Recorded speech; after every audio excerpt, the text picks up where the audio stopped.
Chapter 1388. Out of all of the creatures that Qin had nurtured, wyverns were the highest-grade creatures. This was because they were dragons and were much stronger than creatures of the same grade. High-grade creatures were not so easy to obtain, and one had to obtain a den first. Zhao Fu had no way of obtaining a den in the future. If he obtained a higher-grade den, he could only put it away for now. Zhao Fu came to the Sunlight Gem Mine, which was an open-air mine. Black jade covered the walls of the mine, and all light that came close would be absorbed by the jade. Zhao Fu felt quite surprised. The sunlight gem was not what he had expected. Zhao Fu had thought that it would be a sparkling gem. Following this, Zhao Fu ordered his soldiers to start building defensive measures. Because there was quite a distance between this place and the Qin territory, even though they could use teleportation channels, it was best to build a defensive wall to ensure the safety of the soldiers. Looking at the sunlight gem, Zhao Fu smiled. With the sunlight gem, Qin would not have to worry about the 8 suns and would not be restricted by daytime, allowing them to go further. At the same time, Qin had obtained a massive amount of points from killing a large number of insects, which could be used to exchange for many good things. However, Zhao Fu planned to save them for critical moments. After dealing with these matters, the first thing Zhao Fu did after returning to the Qin territory was to discuss with everyone how to build defensive measures. He knew that the Qin territory was still in a dangerous situation, and they had to build defensive measures to be safe. Moreover, even though the people around them had not discovered the Qin territory yet, they would definitely be discovered in the future. Just the tall city walls would not be able to stop the large-scale insect tides, so Zhao Fu planned to dig a few extremely deep ravines that were 1,000 meters wide and thousands of meters deep. It would be best if they were within attack range. These ravines would act as buffers, and the insects that rushed over would fall to their death. Qin's people could also stand on the city walls and attack, making this a great defense. As for the insects in the sky, Zhao Fu set up ballistae on the city walls to ensure the safety of the insects in the sky. Because Hong Mei was from the outer world, Zhao Fu had asked her for her opinion, and he had received shocking information. Hong Mei said that there was a plant that might be very useful. That plant was called the man-eating vine. Its vines were sometimes on the ground, and sometimes they were hidden underground. If someone approached, the vines would quickly shoot out and bind them. The vines would also grow many teeth. These sharp teeth would pierce into a person's body and then directly devour the person's flesh and blood. In a short while, the person would be eaten up, leaving only a pile of white bones. Hong Mei's suggestion was to plant a large number of man-eating vines near the city walls, which should have a very strong effect. In order to prevent the man-eating vines from accidentally injuring the city walls, they could water it with their own people's blood every once in a while. Moreover, Hong Mei also knew that there were many man-eating vines there, as well as an extremely terrifying man-eating vine demon. Each of its vines was 3 meters thick and harder than steel. Moreover, there were many vines, covering an area of hundreds of kilometers. Just a single man-eating vine could easily eat millions of insects and was incredibly terrifying. That place had become a forbidden region, and almost no one dared to go there. Zhao Fu was quite interested in this. If he could obtain the man-eating vine demon, the Great Qin territory's safety would be greatly improved. Zhao Fu had Hong Mei bring everyone to that place. What appeared before them was a plain made of green vines. Apart from vines and vines, there were no flowers or trees, and there were no insects or birds chirping at all. It was quite silent. Sharp, white teeth grew out of each vine, making the plain look even more terrifying and evil. With so many man-eating vines, if they sent soldiers to clear them out, who knew how many would die? Zhao Fu did not plan to send soldiers, and he used the same method as before, burning them with kerosene. These plants were definitely afraid of fire. Zhao Fu ordered people to throw barrels of kerosene at the plains and ignite them. The raging flames dyed half the sky red, and a wave of heat spread out. In the sky, Zhao Fu ordered people to continuously throw down kerosene, wanting to ignite the planes. The only thing he paid attention to was that the soldiers could not fly too low, as there were many vines that could attack them. Some of the vines twisted like snakes in the fire, and were quickly burned to ashes. However, only the ordinary and low-grade vines were burned to death, and many of the vines burrowed into the ground and survived the fire. Zhao Fu thought of a way to deal with this, which was to use earth elemental stones to make the ground as hard as rock, making it impossible for the vines to burrow out. More than half of the ordinary vines had been burned to death, and the remaining vines that had hidden underground had been slightly injured. Adding on the fact that the ground had been turned to stone, they were not too dangerous. Later, Zhao Fu would slowly dig up the ground and move the vines back. Zhao Fu left most of the soldiers here, and he took Ericina to the center to see what the man-eating vine demon was. The fire had burned for a long time, and now, the ground was charred black and gave off white smoke and a pungent smell. Even though the fire was ferocious, it did not do much damage to the man-eating vine demon that covered hundreds of kilometers. Zhao Fu knew about this, so he was quite careful as he flew into the sky and did not land on the ground. Rumble! Sensing that Zhao Fu, the main culprit, was getting closer, the ground violently trembled and cracks appeared as massive vines furiously shot towards Zhao Fu. There were at least 100,000 of them. Xing! Zhao Fu vigorously slashed out with the royal wood sword, and a massive green crescent slashed out, cutting apart the incoming vines. Green blood flew out, and the vines that had been cut immediately withered as their life force had been absorbed by the royal wood sword. Swish! Swish! Swish! Even more vines furiously shot towards Zhao Fu, and they were incredibly powerful. There seemed to be millions of them, and they seemed to cover the sky. Zhao Fu did not look afraid at all as he continuously slashed out, sending out sharp sword lights that slashed out in all directions. The surrounding vines were all cut apart, causing green liquid to fly everywhere as if it was raining green rain. However, the vines' life force was incredibly powerful, and as they were continuously cut apart, they continuously grew back. Their teeth gave off cold lights, and they wanted to devour Zhao Fu's flesh and blood. Chapter 1389. The royal wood sword's domain was the bane of all plants, and it had been shockingly effective the last time it had been used. Sensing that terrifying suction force, the vines immediately retreated underground and did not attack again. Zhao Fu coldly laughed. The vines hid underground and thought that Zhao Fu would not be able to attack them. Massive amounts of divine bloodline power entered the royal wood sword, causing it to give off an intense green light, and a massive aura of life spread out. Boom!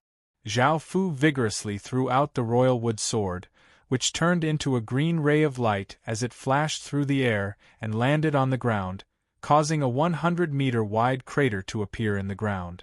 The royal wood sword that was stabbed into the ground emitted a green light, and countless tree roots surged out from it, stabbing into the ground. The vines underground sensed danger, and the roots continuously grew and dug deeper into the ground. They also gave off a suction force that greatly devoured the vine's life force. Boom! Boom! Boom! The green vines gave off terrifying power as they swung about underground, shattering the soil and rocks.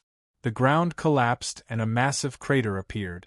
The vines wanted to use this method to separate themselves from the ground and block the massive suction force. The royal wood sword's roots were damaged and many of them were broken, but they continued to madly grow and shoot towards where the vines were. Rumble! A massive sound came from underground, as if something was moving underground. The vine demon wanted to run and did not want to continue fighting with Zhao Fu. With such a large area underground, it was difficult for Zhao Fu to determine where the vine demon was, so he looked at Ericina beside him. Ericina went up and her 24 black wings spread out as a powerful godly spirit aura spread out. She stretched out a hand and countless traces of black divine light descended from the sky, forming a massive hand of light that stretched into the ground. Roar! The ground violently trembled as a massive roar sounded out from underground. Erycina's expression became cold as she vigorously grabbed with her hand and pulled. Bang! The ground cracked and collapsed, and a green root that was 100 meters long was pulled out. What was shocking was that a man grew out of the center of the root.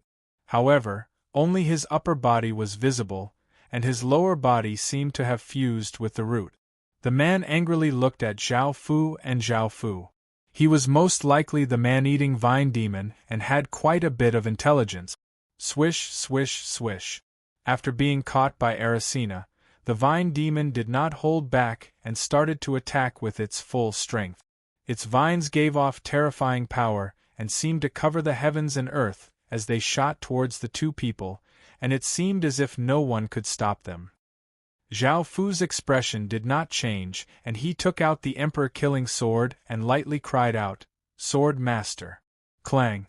A sword hum rang out, sounding out in all directions. A vast sword intent spread out, causing space to feel as if it was being sliced apart. Countless living beings in the surrounding 10,000 kilometers suddenly felt a chill in their hearts, and they revealed looks of terror. Boom! Zhao Fu slashed out and a formless sword energy instantly spread out, causing the heavens and earth to tremble.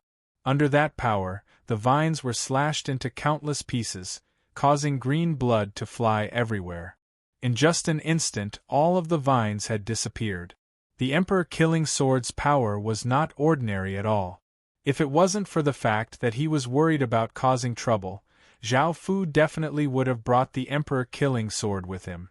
After all of the vines were destroyed, the man-eating vine demon looked at Zhao Fu in terror. Because all of its vines had been destroyed, it could no longer run.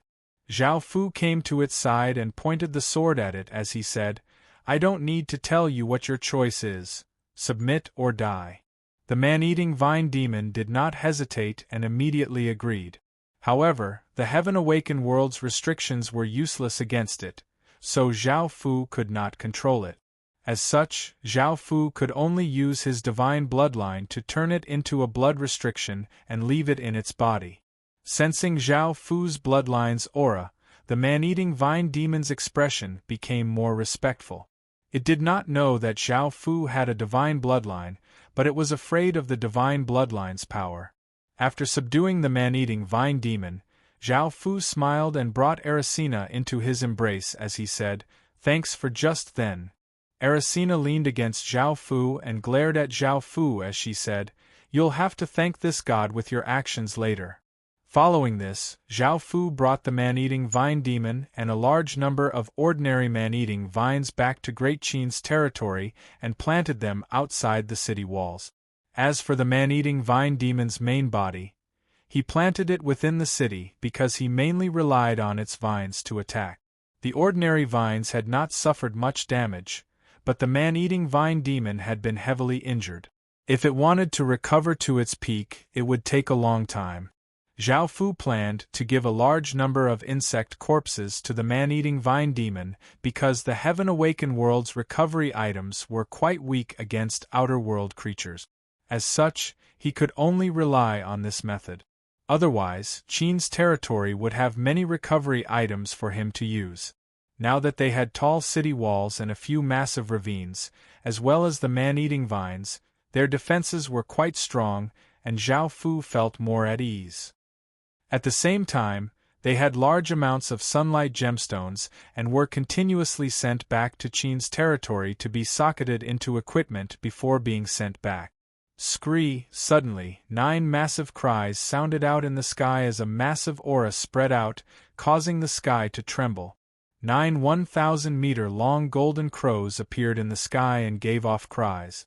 Because of the expansion of his territory, Zhao Fu had also expanded the Sunblaze Emperor Immortal Formation by many times.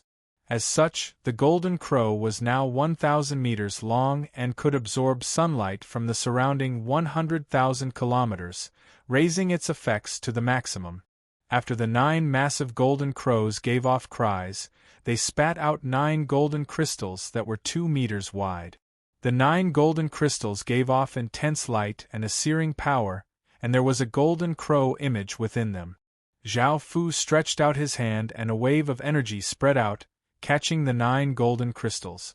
These were Sun God stones, items that the Sunblaze Emperor Immortal Formation had condensed from absorbing sunlight. Sensing the power of these 9 crystals, Zhao Fu smiled because these 9 crystals were used to dispel the corpse Paul world's cursed land. Curses had a Yin attribute power, and the 9 Sun God stones contained massive Yang attribute power. They had the ability to expel demons and purify everything. With these 9 Sun God stones, they would most likely be able to dispel the corpse Paul world's cursed land, allowing them to once again attack the corpse Paul world. However, attacking the corpse Paul world was not a difficult matter, and the main problem was that the Devil Horn Empire had caused trouble. If it hadn't interfered, Qin would not have retreated and would have continued to attack the corpse Paul world. Chapter 1390. As for the items to deal with the Devil Horn Empire, Qin had long since prepared them. More accurately speaking, he was currently researching them. Zhao Fu came to the equipment refining pavilion and looked at 2 beautiful women who were busy working. He smiled and asked, "How is it? Have you finished researching it?" One of the 2 women was Gongsun Zhu, who had gone from looking like a dignified young lady to looking like a young married woman.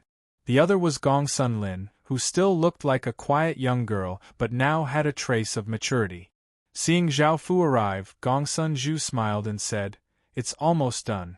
I'll show you the finished product later." Zhao Fu had them research how to use the materials from the insect. Even though these materials could deal extra damage to Heaven Awakened world creatures, they could not be used in the Heaven Awakened world. This was because most of the materials could not be used to make weapons, and even if they could, they would be met with great resistance, making them unable to be used as ordinary weapons. As such, Zhao Fu had Gongsun Lin and the others research how to use these materials. A while later, Gongsun Zhu held a crimson-red sword and smiled as she said, "Husband, try it. Come and give it a try. This is made from ordinary iron and materials from the body of the fire-red ants, as well as rune technology." Zhao Fu took the crimson-red sword and looked at it closely. The blade was warm and there was a talisman rune on it. The blade did not feel very sharp, and the sword itself gave off a chaotic aura. Can this sword be used? Zhao Fu felt quite confused as he sent his power into the sword. The sword immediately gave off a red light and its aura became incredibly ferocious. It was like a ferocious sword. "Husband, try this," Gongsun Zhu said to Zhao Fu as she handed over a piece of iron that was 2 fingers thick. Zhao Fu received the piece of iron and slashed at it, causing sparks to fly. The piece of iron was sliced open, and the cut was extremely smooth, proving how sharp the sword was. After that, Zhao Fu did another test. He used an ordinary iron sword and the fire-red sword to stab the same armor. It was obvious that the fire-red sword could stab through the armor more easily because the fire-red ant material in the fire-red sword played its role. Weapons made from outer world materials had an advantage against Heaven Awakened world equipment, as they could destroy Heaven Awakened world equipment more easily. This was mainly because the primal chaos aura had a corrosive effect on spirit chi. However, against weapons made of outer world materials, there was no advantage because they also contained chaotic energy. If they had a large number of these weapons, they would be able to trick the Devil Horn Empire.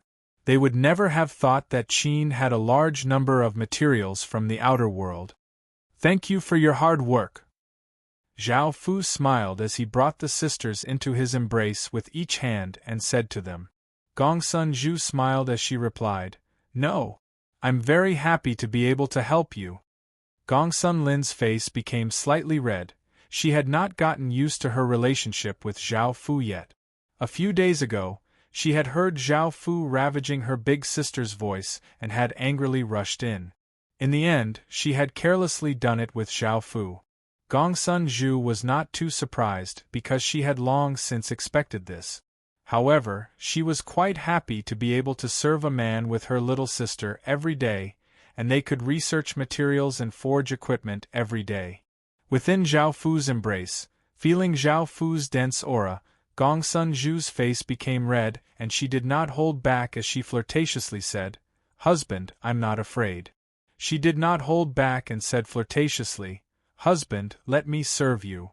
After saying this, Gongsun Zhu squatted down and began to serve Zhao Fu. Seeing this, Gongsun Lin's face became bright red.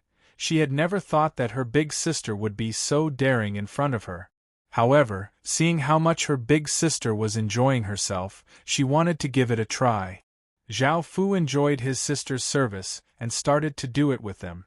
After a while, Gongsun Lin's face became quite red as she lightly hit Zhao Fu's chest and said angrily, "Zhao Fu, can't you be a bit gentler to me and big sister? Also, did you have designs on me from the very beginning?" Zhao Fu smiled and nodded as he said, "I've known you for 9 years, so I definitely have some ideas. I don't want you to moan under another man's body, and I want to make up for some of my regrets. Back then, I clearly remember how you left. Now I want to keep you by my side." Hearing that Zhao Fu had feelings for her, and had not taken her on a whim, Gongsun Lin's face became quite red. She could not help but feel quite happy and lightly hugged Zhao Fu. She did not want to be used as a tool for Zhao Fu to vent his desires. What she wanted was a man who liked her. 9 years ago, she had some feelings for Zhao Fu, but it had not reached the romantic stage. Now that her voice had been taken by Zhao Fu, she felt quite displeased but not too angry. Following this, Gongsun Zhu told the military department about the method to create these weapons and had them quickly mass-produce some. These weapons made from outer world materials were quite destructive to Heaven-Awakened world equipment, but Zhao Fu did not plan to make this kind of equipment widespread and only used it as a method. After all, outer world materials had a big weakness. One could not forget what could counter outer world creatures, which was spirit extermination stones. If equipment socketed with spirit extermination stones could counter these pieces of equipment, that advantage would become a great disadvantage. 7 days later, Qin had made all sorts of preparations, and he once again attacked the corpse Paul world. This operation was quite secretive, and Qin's army did not gather together to mightily attack. Instead, they prepared to enter teleportation channels at any moment. Qin wanted to launch a swift and decisive attack that would catch the enemy off guard, and they would move at night. Zhao Fu went to the cursed land by himself and took out 9 massive golden crystals. These crystals revolved around Zhao Fu's body, giving off a faint golden light and a searing aura. Boom! Boom! Boom! Zhao Fu raised his hand and the 9 massive golden crystals turned into rays of light and shot into the sky.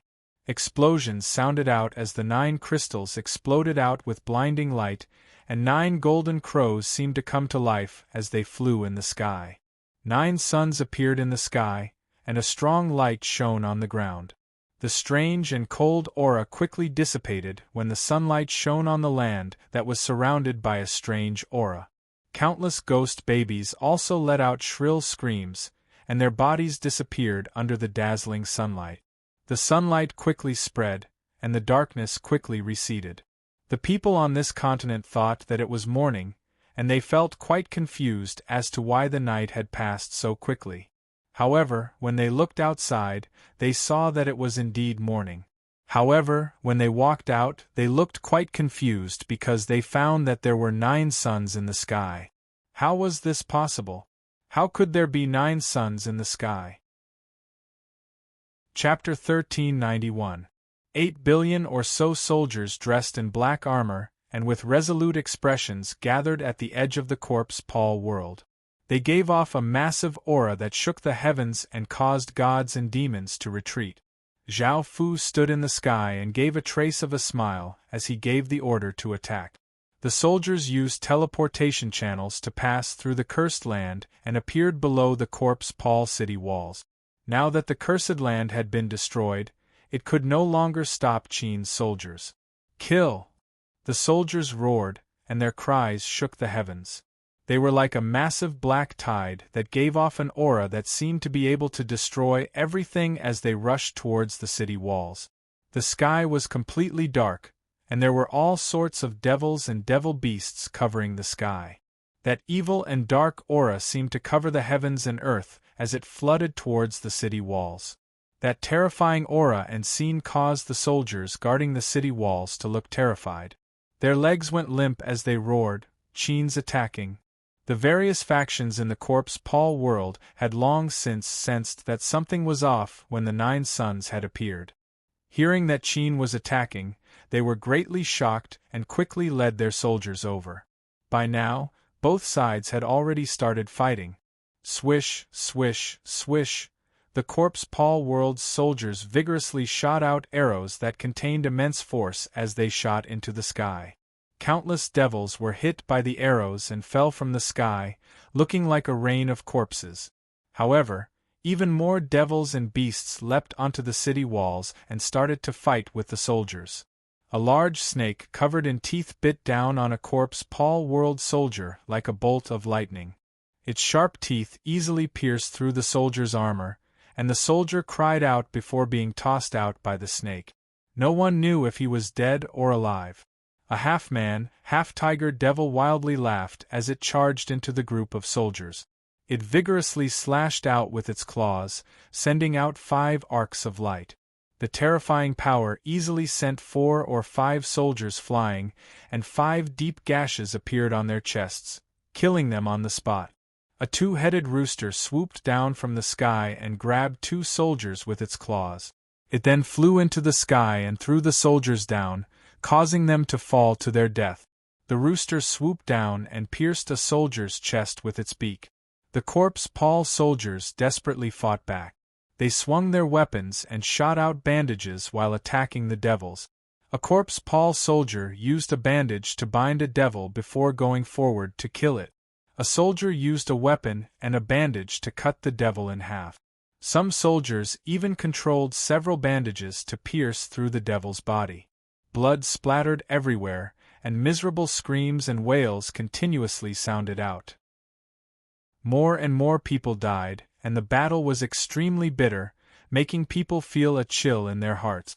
Mama Jiggery, who was controlling the devil army, landed on the city walls.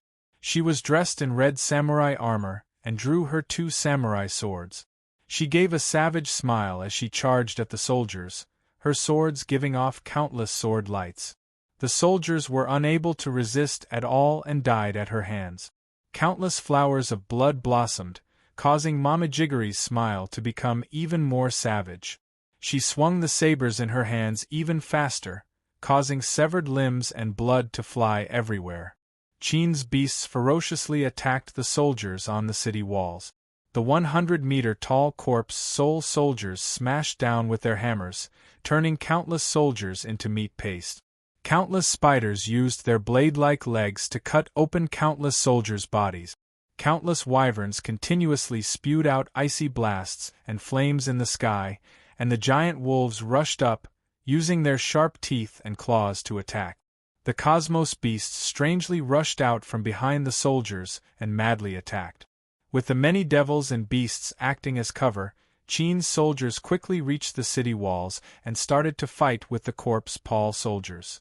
In just a while, the city walls became a chaotic mess. Blood continuously sprayed everywhere, and howls continuously sounded out. More and more people died, but most of them were from the Corpse Paul world, and it seemed that the city walls were about to be breached. Boom, boom, boom! A cold and eerie aura exploded out, causing the weather to change and causing people to feel a chill on their back. 60,000 to 70,000 soldiers that were 100 meters tall and seemed to be made of mud appeared. These soldiers were dressed in armor and held weapons, and they seemed to have lives of their own. They rushed at Cheen's beasts and the 2 sides quickly started to fight. Massive explosions sounded out, sending out wild gales. Facing these mud soldiers were the Corpse Soul soldiers, who were also soldiers and wore heavy armor. The scene of the 2 sides fighting was incredibly shocking, and it was as if there were many giant soldiers fighting. These mud soldiers were another method that the Corpse Paul world had prepared. They had collected mud and created these mud soldiers to fight against Qin's beasts. The mud soldiers were not weak, and their bodies were as tough as steel. When the Corpse Soul soldiers slashed at the mud soldiers, they were only able to cause a shallow wound. However, there were too few of them, and there were more beasts on Qin's side. A few beasts surrounded a mud soldier, and no matter how tough the mud soldiers' bodies were, they would still be smashed apart. This battle was quite advantageous for Qin's side. Zhao Fu stood in the air, and in front of him were the Corpse Paul world's 7 legatees. Their expressions were quite unsightly because their city walls were about to be breached by Qin. Not only were the soldiers not a match for Qin, but they, the top-tier experts, could not stop Qin either. What do you have to say now? Will you submit to us or choose death? Zhao Fu gave a confident smile and said domineeringly as he looked at the 7 legatees. The Corpse Paul world's 7 legatees felt furious, but they did not dare to directly attack. They knew that they were not a match for Zhao Fu at all. Seeing that they did not reply, Zhao Fu's gaze became cold, and his body blurred as he suddenly appeared in front of one of the legatees. That legatee's expression fell, and before he could react, his throat was grabbed by Zhao Fu, and his body was lifted up by Zhao Fu. The legatee did not hesitate to explode out with his nation armament's power, wanting to break free from Zhao Fu's grasp. Boom! A massive aura spread out from the legatee's body, and a terrifying power exploded out. At that moment, Zhao Fu also used his nation armament, and a massive amount of power exploded out from his body. Gotcha! Zhao Fu twisted his hand and broke the legatee's neck. A genius, the ruler of a continent, someone who countless people looked up to, had been killed so easily. Seeing this scene, another legatee was given a fright and ran to the side. However, Zhao Fu slashed out with his sword, chopping that legatee in half. In front of Zhao Fu, they seemed incredibly powerless. Zhao Fu now had the power of a nation armament, and the power of 4 worlds and 3 continents was not something that a single continent could defend against. Chapter 1392. Shi Zhao's face was pale as she looked at the 2 legatees who had died, and her heart was filled with terror. She had never thought that Zhao Fu would be so powerful. Zhao Fu's gaze fell on her body. She was this world's world protector, and if she submitted, the others would not be able to resist and would also submit, allowing Qin to easily obtain the Corpse Paul world. Shi Zhao still hesitated, but the legatee next to her was a beautiful woman from the Corpse Paul world. She flirtatiously walked over to Zhao Fu and said, "Your Majesty, I, Shi Su, am willing to submit to you. I am willing to become your concubine and serve you." In actuality, she understood that even if she did not say this, Zhao Fu would have done this. After all, Great Qin would not let off any woman with Phoenix Qi, and this was even more so for her, the ruler of a continent. Moreover, they had long since heard of Great Qin's legatee's dissolute ways. Rather than being passive, it was better to take the initiative. Not only would she be able to protect her faction's people, but her status in Qin would also not be low. Zhao Fu smiled and did not refuse, and he brought her into his embrace. Shi Su flirtatiously leaned against Zhao Fu's embrace. The other legatees, including Shi Su, could not help but surrender because they did not want to continue like this. In the end, seeing this scene, Shi Zhao did not persist and was also willing to surrender. Now that they had surrendered, the soldiers below could not resist at all, and they all knelt on the ground and surrendered. However, some faction leaders were not willing and took their soldiers and ran back. However, the Corpse Paul world had already lost, and it now belonged to Qin. Zhao Fu gave the order to attack the Corpse Paul world. Qin's soldiers were like ferocious beasts that gave off a world-sweeping aura as they charged towards the Corpse Paul world, causing the Corpse Paul world to fall into panic. They heard that the Corpse Paul world had suffered a great defeat, and the legatees and world protectors had surrendered. Most of the corpse Paul people obediently went outside the cities and knelt on the ground, waiting for Qin's soldiers to take over their cities. Some people chose to resist Qin and occupied the cities, intending to fight to the death with Qin. Others ran into the wild, trying to hide from Qin's soldiers. Qin's soldiers quickly subdued the regions. Because the legatees had already unified the continent, they did not have many factions, so it was relatively easy to subdue them. There was only a bit of resistance, but the situation was already set. Zhao Fu left this place to Wang Jian and immediately headed to another battlefield.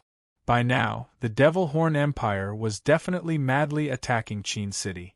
After hearing that Qin was attacking the Corpse Paul world, the Devil Horn Empire did not hesitate to attack Qin. Its ferocious army split into 3 paths and simultaneously attacked the 3 continents that Qin had conquered. Facing the ferocious Devil Horn army, Bai Qi did not feel any fear, and he instead gave a cold smile. He shouted, "Formation!" Ballistae were pushed out, and countless arrows gave off cold lights as they aimed at the countless devil beast soldiers. The archers vigorously drew their bows, aiming at the countless devil beast soldiers. The devil horn soldiers were like a green flood, ferocious and terrifying, wanting to devour everything.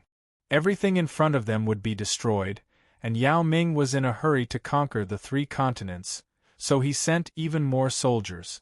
Looking at how ferocious his army was, Yao Ming gave a trace of a smile. Even if they could not conquer the 3 continents, they would at least be able to stop Qin from conquering the Corpse Paul world. Fire! A cold shout sounded out, sounding like the voice of hell. All of the soldiers obeyed Bai Qi's command and shot out arrows. There were simply too many arrows to count, and they covered everyone's vision. The sound of the arrows tearing through the air seemed as if the sky was going to be torn apart. Swish, swish, swish, countless arrows tore through the sky and descended like a torrential downpour. The charging devil horn soldiers and devil beasts felt a terrifying chill under the rain of arrows, and they felt fear in their hearts. They used their own methods to defend.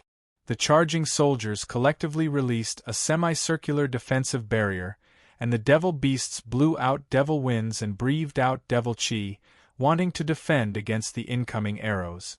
However, they were disappointed, as the arrows easily pierced through the defensive barrier and pierced through the soldiers' armor.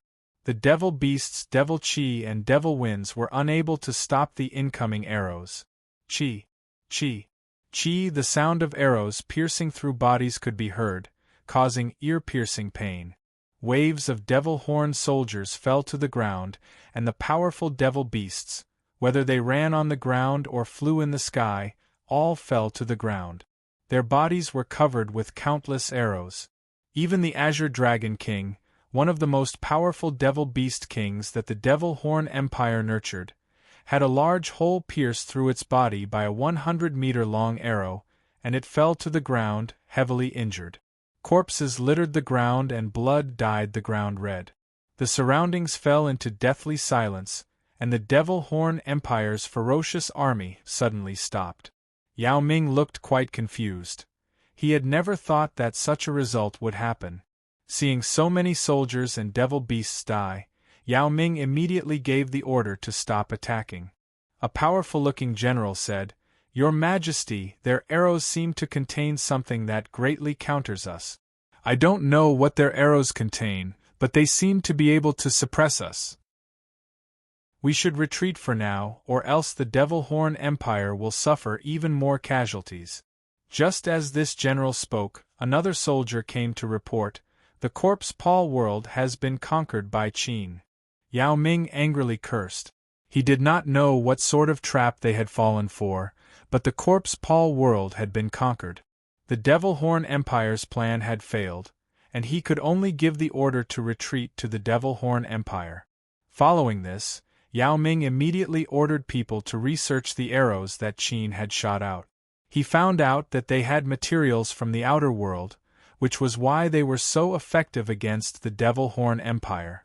Yao Ming immediately ordered people to think of a way to deal with them and not allow them to be countered by Qin. Zhao Fu went over and saw that nothing had happened on this side of the battlefield. The Devil Horn Empire had immediately retreated, making Zhao Fu feel quite disappointed. In the end, he left the matters here to Bai Qi and had him deal with them. They had just conquered the Corpse Paul world and had quite a bit of time there, so Zhao Fu had to go and deal with them. Zhao Fu went to a royal city, and there were many people hung on the walls. There were old and young, men and women, and their necks were crooked and their eyes were wide open. There were all sorts of emotions on their faces: anger, reluctance, fear, and all of them looked quite wretched. Qin's soldiers had tied a rope around a young man's neck and kicked him off the city wall. The other end of the rope was tied to the city wall, and as the young man fell off, the rope snapped, snapping his neck. Chapter 1393. After all, after conquering this world, they had to use bloodshed to suppress it. Only after making these people afraid would they become obedient. If they treated them well, they would think that they were easy to talk to and would rebel. This royal city belonged to a legatee who had been killed by Zhao Fu. They had resisted quite intensely, but they were quickly conquered. Great Qin's soldiers were still fighting in the other continents, clearing out the resisting factions. At the same time, they were subduing regions. Because this continent was the closest, it was the one that Great Qin had taken control of the fastest. Zhao Fu made this place a temporary base and waited for the battle to end to calculate their losses and gains. After arriving at the royal palace, Wang Ergu gave a fawning smile and said, "Your Majesty, this lowly one has prepared a place for you." Hearing this, Zhao Fu nodded and followed him to the royal palace. There were 30 or so Corpse Paul women here, and their expressions were all different. Some looked worried, some looked fearful, some looked hateful, and some looked sad.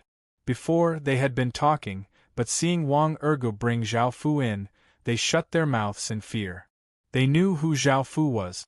Wang Ergu introduced them and said, "Your Majesty, they are from the royal family of this kingdom. Some of them were once king's concubines. This lowly one has brought you the prettiest one. That one is the Empress, and the other is the Empress Dowager." Zhao Fu looked at where Wang Ergu was pointing. One was tall and slim, had tender skin, and was peerlessly beautiful. She wore a white palace dress and gave off a cold aura. She was the Empress and was called Shuili. She was most likely one of the top beauties in the Corpse Paul world. The other had a voluptuous figure and a pretty face. She wore a silver palace dress and gave off a gentle and loving aura. She was most likely the Empress Dowager, and she was called Shuilian. Both of them looked at Zhao Fu hatefully because not only was Zhao Fu afraid that their kingdom would be destroyed, but he had also killed their men. "Your Majesty, enjoy yourself. This lowly one will be leaving now." Seeing that Zhao Fu was quite interested in the Empress and Empress Dowager, Wang Ergu happily smiled and said goodbye. He left the royal palace and closed the door. Zhao Fu walked towards the group of women and began to enjoy the fruits of his victory.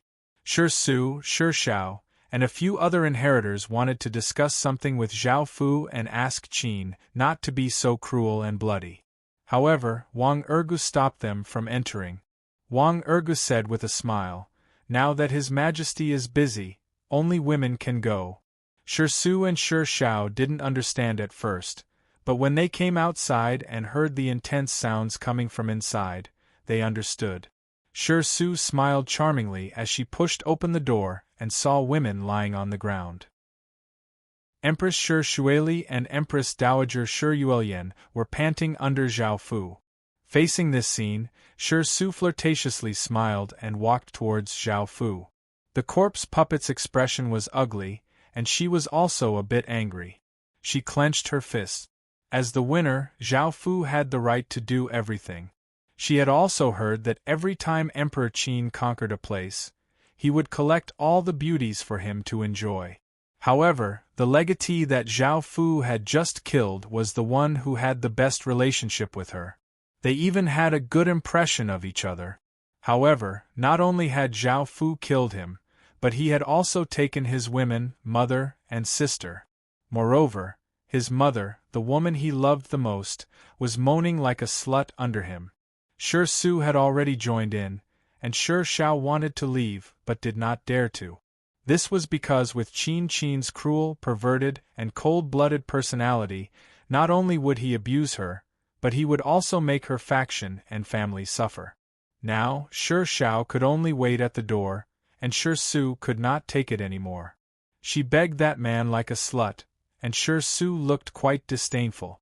Suddenly, Sure Shao felt an invisible force grabbing her and directly dragging her into the room. The door of the room was slammed shut with a loud bang. Zhao Fu pulled off the bandages on Sure Zhao's body and started to ravage her. The sky gradually darkened, and a large, round moon appeared in the deep blue sky, lighting up the night sky. Zhao Fu hugged Sure Shao and Sure Su and silently enjoyed the aftertaste of passion.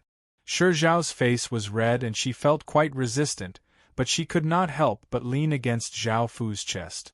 Thinking about how she had been like a slut just like the other women, Sure Shao felt quite ashamed. Are the rumors about the corpse Paul world true? Did the 7 of you obtain the keys to the underworld treasure trove? After a while, Zhao Fu looked at Sure Shao in his embrace and asked. Before Sure Shao could speak, Sure Su smiled and said, "Husband, it's true. However, we opened the treasure trove long ago, which is why the 7 of us destroyed the other factions so quickly and unified the continent."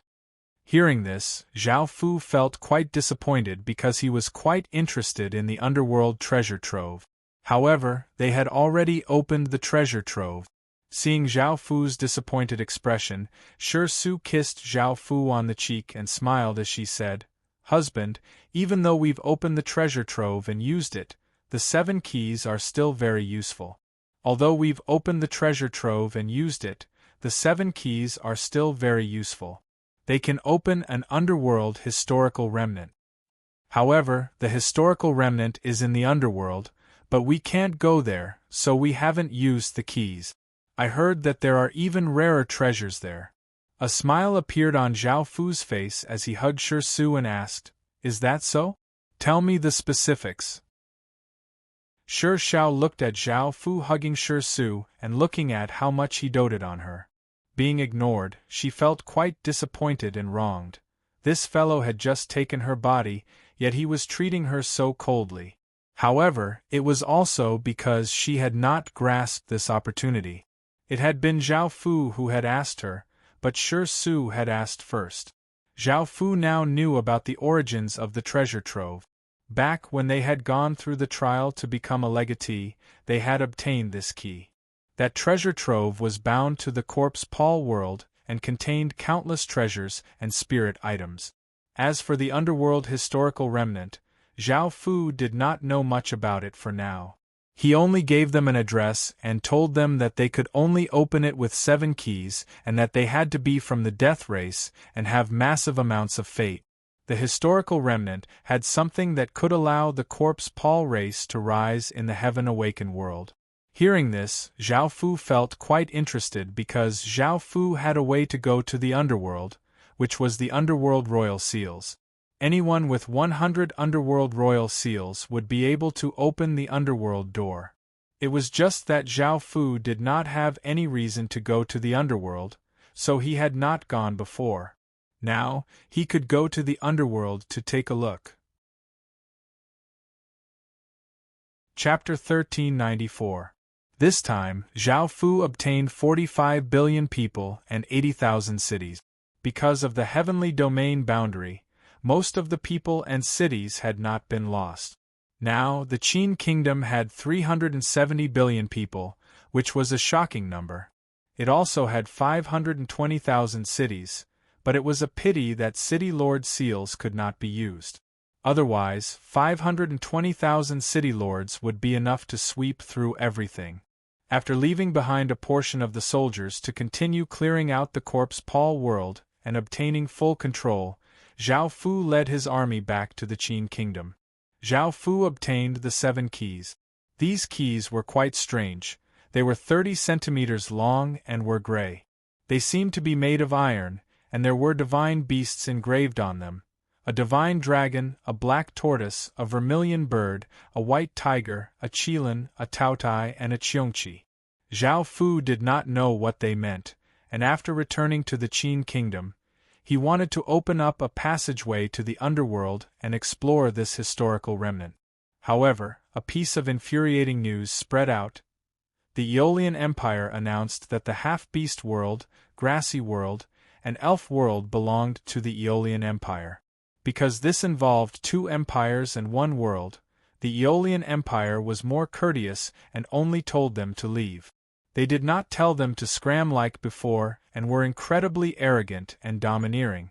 Of the three half-beast worlds, the Qin kingdom occupied 4, the Fishman world occupied 1, and the Devil Horn Empire occupied the rest.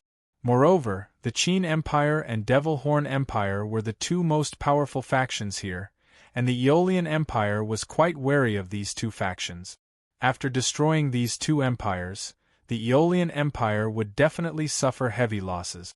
Moreover, the Aeolian Empire had enemies, so it could not mobilize all of its forces here. However, as a royal kingdom in the inner regions, they had the confidence and power to directly pressure the Devil Horn Empire and Qin Empire to leave, in order to avoid unnecessary battles and losses. The three worlds did not have any people or cities at all, and they were like three empty shells. Because there were often chaos, no one moved their people or cities over. Some of the people of the three worlds had escaped to other worlds, some had been absorbed by the Qin Empire, and some had submitted to the Devil Horn Empire. However, even though the three worlds had become empty shells, conquering them would still bring a large amount of fate. However, the Aeolian Empire took them without any intention of negotiating. It did not place the two empires in its eyes at all and domineeringly declared them to be its. This was the most infuriating thing. It was not the Qin kingdom's side that was angry, but the Qin side was furious. The Devil Empire was the most. The Devil Horn Empire had conquered the most continents and had suffered the greatest losses. This was especially so now that Great Qin had conquered the Corpse Paul world. It now had 5 worlds, while the Devil Horn Empire only had 3. If it lost so many continents, the Devil Horn Empire would be evidently weaker than Great Qin. Right now, the crux of the matter was not whether or not they could give it to him, but that the other party was determined to obtain it. Against a kingdom from the inner regions, neither of the two empires was a match for it. Yao Ming tried to contact the outer domain royal kingdoms that supported the Devil Horn Empire, but none of them supported. After all, it would be very difficult for them to defend against an inner domain royal kingdom, so there was no need for them to pay such a heavy price for someone else. Zhao Fu tried to contact the various factions, but the outcome was the same. No one was willing to help, and Zhao Fu sent this news to the inner domains, hoping that some factions hostile to the Aeolian Empire would do something.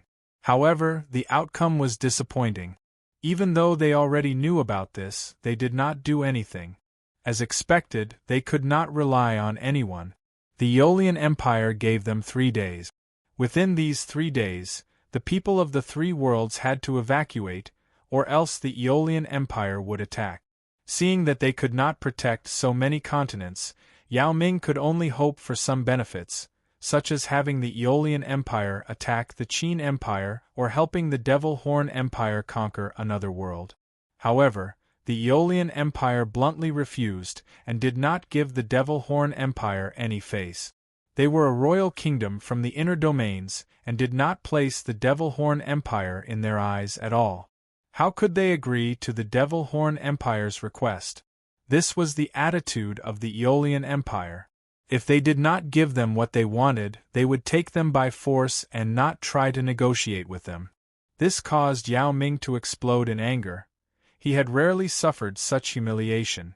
If it was an ordinary world, he would have long since attacked at all costs. However, in the end, the Devil Horn Empire still retreated because it was not as powerful as the Aeolian Empire. They could not go all out against it. The Qin Empire was the same, and they could only give up on 4 continents. Fortunately, the 4 continents were just empty shells, so their losses were not too great. Zhao Fu felt quite angry about this. It had not been easy for him to obtain the continents, and he was about to go. However, he was not as strong as the Devil Horn Empire, so he could only take a step back and gather his strength before taking revenge. At the same time, Zhao Fu felt a massive pressure because the Aeolian Empire's goal could not be any more obvious. The Charm Devil World, the Half-Beast World, the Grassy World, and the Elf World were now 4 worlds. Obtaining 4 worlds so easily made others feel jealous. The Aeolian Empire was now the strongest in this world, and its territory was ranked 2nd. Adding on the Wind Spirit World, which was still within the barrier, it had 5 worlds, which was the same as the Qin Empire. The Aeolian Empire would definitely act against the Qin Empire, so Zhao Fu had to quickly prepare a way to deal with the Aeolian Empire. Otherwise, it was possible that the Qin Empire would perish at the Aeolian Empire's hands. Now, Zhao Fu had 2 choices. The first was to continue to obtain points in the outer world to deal with the Aeolian Empire, or the second was to obtain precious treasures and items from the underworld historical remnant. Zhao Fu thought about it and decided that he did not need to personally oversee the outer world, so he left it to Bai Shihan and the others to go out and clear out insects every day. They would be able to obtain large amounts of points, and he would have some free time to go to the underworld. After making this decision, Zhao Fu did not hesitate and called over the black and white impermanences. They were from the underworld, and bringing them would save him a lot of trouble. The first thing to do was to open the underworld gate. Zhao Fu went to the place where the ghost soldiers were created. This place had become a special treasure ground and was connected to the underworld. Large amounts of underworld yin qi flowed out from here, and it was the most suitable place to open the underworld gate. Zhao Fu did not know what he would encounter, so he carefully prepared various things. The black and white impermanences were quite happy to be able to return to the underworld. They came from the underworld and had family and friends in the underworld, so they naturally missed the underworld greatly. They had come to the Qin Empire during the 10,000 Ghost Festival and had been there for 7 or 8 years. Chapter 1395. Zhao Fu stretched out a hand, and a formless energy grabbed the 100 underworld royal seals, which floated around Zhao Fu. Zhao Fu squatted down and pressed his hand against the ground, causing the 100 underworld royal seals to turn into rays of light and shoot into the ground. Immediately, the heavens and earth darkened as the weather changed. Not only did the yin qi from the converted area quickly gather here, but the yin qi from other places also madly flowed over, covering the sky. One was incredibly complex and profound. A cold and eerie magic formation appeared beneath Zhao Fu's feet. It was 100 meters wide and gave off waves of gray light. The massive amounts of yin qi in the surroundings started to spin around the magic formation, forming a massive vortex of yin qi.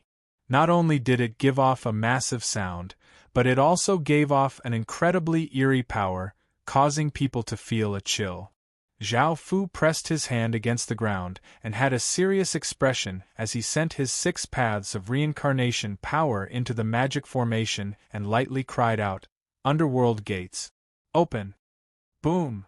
A massive explosion sounded out as the 100-meter-wide magic formation sucked in all of the surrounding yin qi and gave off an intense light as it started to spin. A massive wave of yin qi spread out and seeped into the depths of the ground. A stone gate and 2 stone statues that looked like tigers slowly rose up from the ground, and an ancient and cold aura spread out like a flood. Finally, the stone door appeared before Zhao Fu's eyes.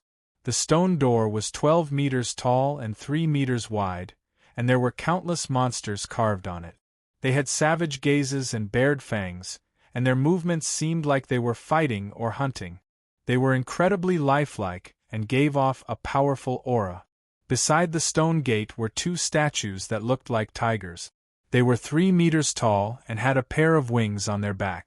The carvings were incredibly detailed, and they looked incredibly lifelike and ferocious, as if they were real tigers.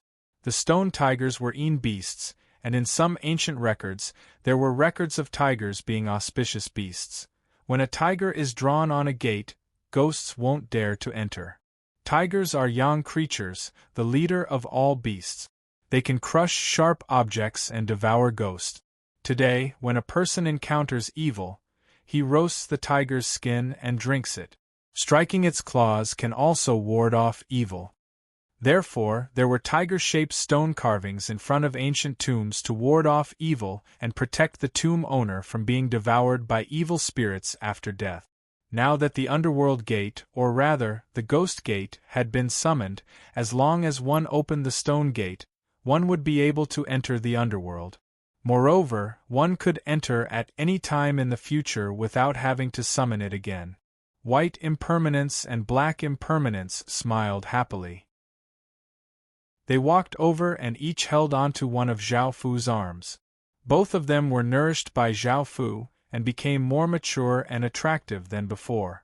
White impermanence, or by Xiaoxi, shyly called out, "Husband, if there's time, can we return to our family to take a look?" Next to him, black impermanence, He Xiaojie, smiled and said, "Husband, it's not a big deal. I still have a few good sisters in my family. When you go, I'll ask them to serve you well. With your charm, they should like you very much." Hearing this, Zhao Fu thought for a moment and felt that it was not a big problem, so he smiled and nodded in agreement. Following this, Zhao Fu pushed open the stone doors and walked in with the black and white impermanences, the two beauties. On the other side, the Devil Horn Empire was doing its best to increase its strength. He understood that the Aeolian Empire would definitely make a move against the Devil Horn Empire in the future, and Yao Ming wanted to have the power to protect himself.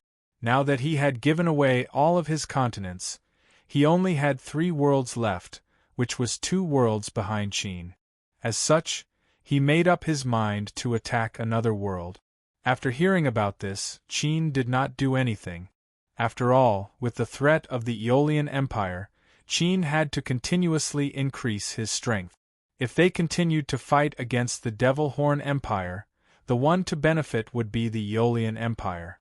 Moreover, the Aeolian Empire had taken over the half-beast world and half-beast world, separating the Devil Horn Empire from Qin. Even if Qin wanted to directly attack the Devil Horn Empire, it would not be possible. The Devil Horn Empire attacked the world next to the Rock Spirit world. Because the world below belonged to the Aeolian Empire and the world above had signed a contract, the Devil Horn Empire could only develop from both sides. Because the Aeolian Empire was on the right side, the Devil Horn Empire did not want to face them, so they could only develop from the left side. That world was a water race world, and there lived a type of fishmen. These fishmen had fish heads and human bodies, and even though they were ugly, their battle strength was not weak. They could also live on land and water.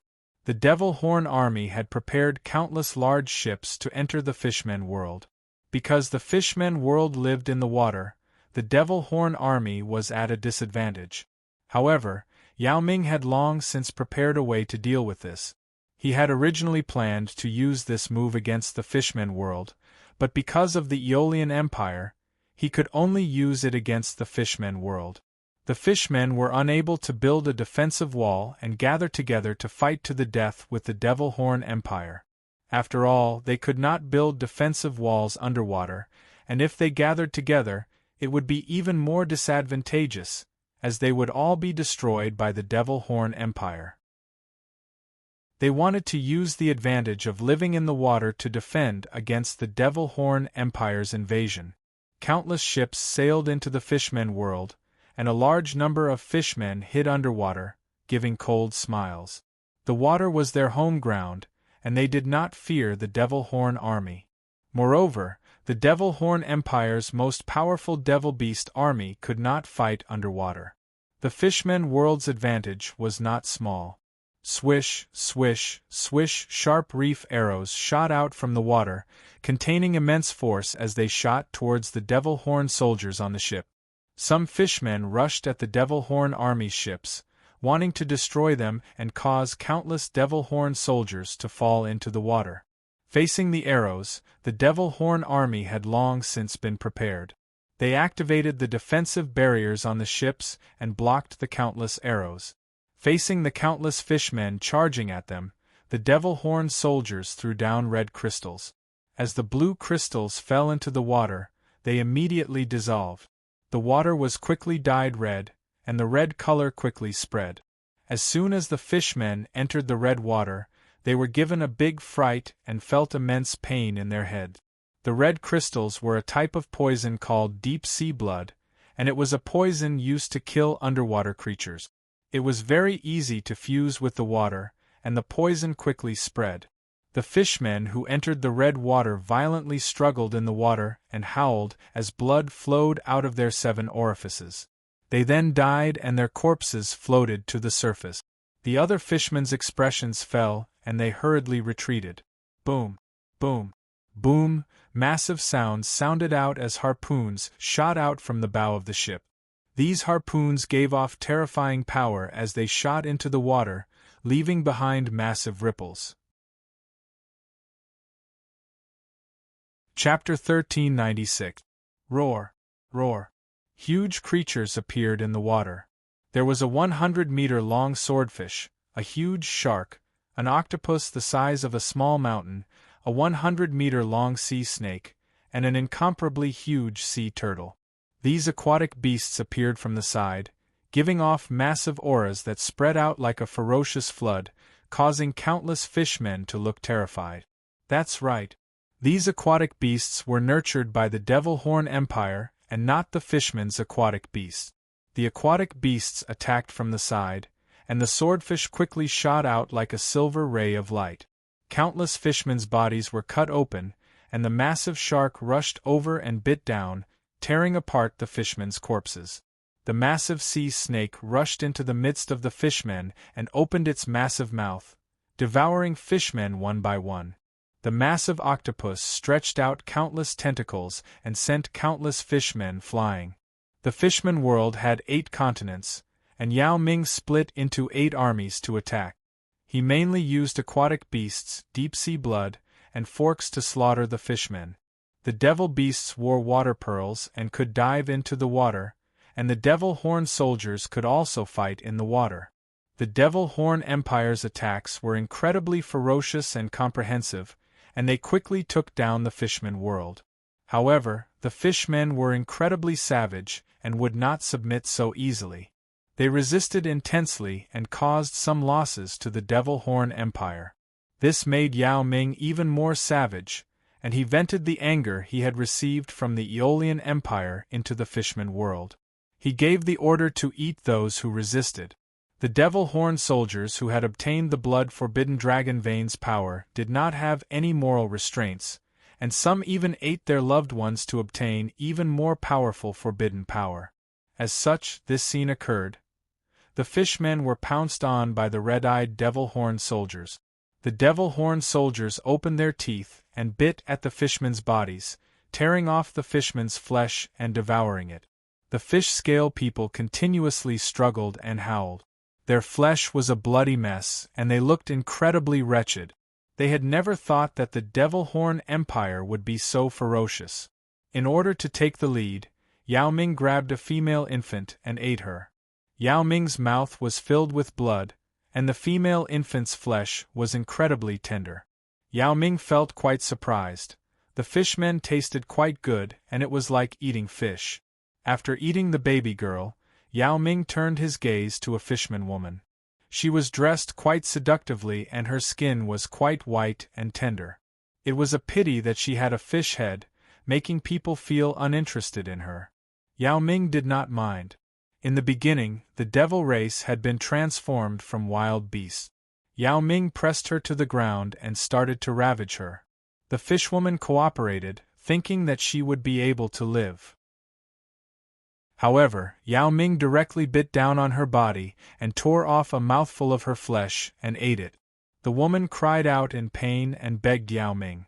However, Yao Ming seemed as if he hadn't heard her at all. He ravaged the mermaid as he ate her flesh, and the scene was extremely savage and perverted. After a while, the mermaid was already dead. Her body had been eaten beyond recognition, and some parts of her body were even more delicious, making Yao Ming reminisce a bit. Cities were littered with devoured corpses, and the remaining fishmen looked terrified. No matter how ferocious the fishmen were, under the Devil Horn Empire's bloody and perverted suppression, they could only submit. In the end, Yao Ming successfully conquered the fishman world, causing the Devil Horn Empire to have 4 worlds and closing the gap between it and Qin. Roar, roar, roar, roar, roar, roar. 6 roars sounded out from the depths of the underworld, containing the underworld's most terrifying and ultimate power. They sounded throughout the entire underworld, causing the heavens and earth to dim and clouds to swirl. Qi became chaotic, and everyone's expressions fell. This was because these were the underworld's most terrifying things, the 6 Paths Demon Images roars. Just what was going on? How could the 6 Paths Demon Images react so strongly? Moreover, the 6 Paths Demon Images roars were filled with fury, as if they wanted to tear someone to pieces and never be able to reincarnate. Who was seeking death and dared to anger the underworld sovereign? Most celestials would not purposely anger the underworld sovereign. However, from the roars, it was most likely not a good thing. Just as everyone in the underworld guessed what was going on, boom! A shocking explosion sounded out as if the sky was going to split apart. Everyone's expressions fell because they found that the 6 Paths Demon Images had broken through the 6 Paths of Reincarnation's restrictions and wanted to come to the underworld's upper level. Heavens! Just who is it to make the 6 Paths Demon Images so angry? I'm quite curious as well. I've lived in the underworld for so long, but this is the first time I've seen the 6 Paths Demon Images act like this. That person is definitely dead. Even the underworld sovereign dares to offend him. He's simply suicidal. As everyone muttered to themselves in shock, they were once again shocked because they sensed an extremely terrifying aura ferociously rushing out from the underworld. Nothing could stop it. The underworld's heavens and earth were in chaos. The sun and moon were dim and dark clouds quickly gathered.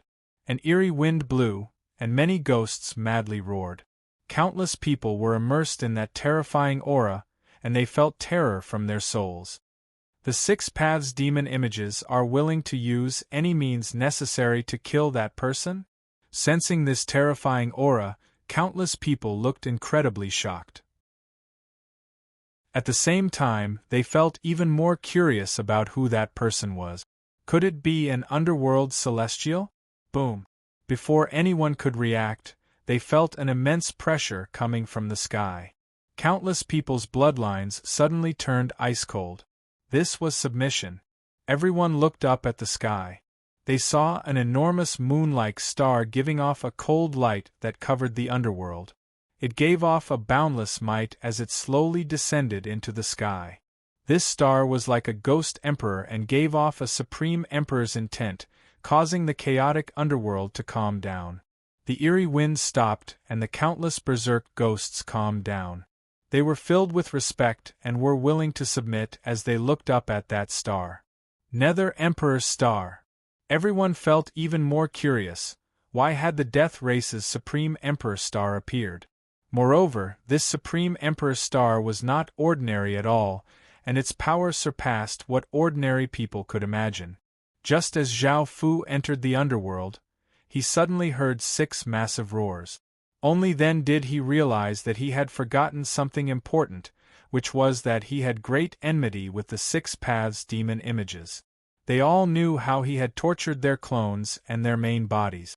Following this, he sensed a massive aura rushing towards him, and Zhao Fu fell into terror like a small boat in the middle of an ocean. Chapter 1397. The Nether Emperor star was the Supreme Emperor star of the Death Race, and it was like adding wings to a tiger in the underworld.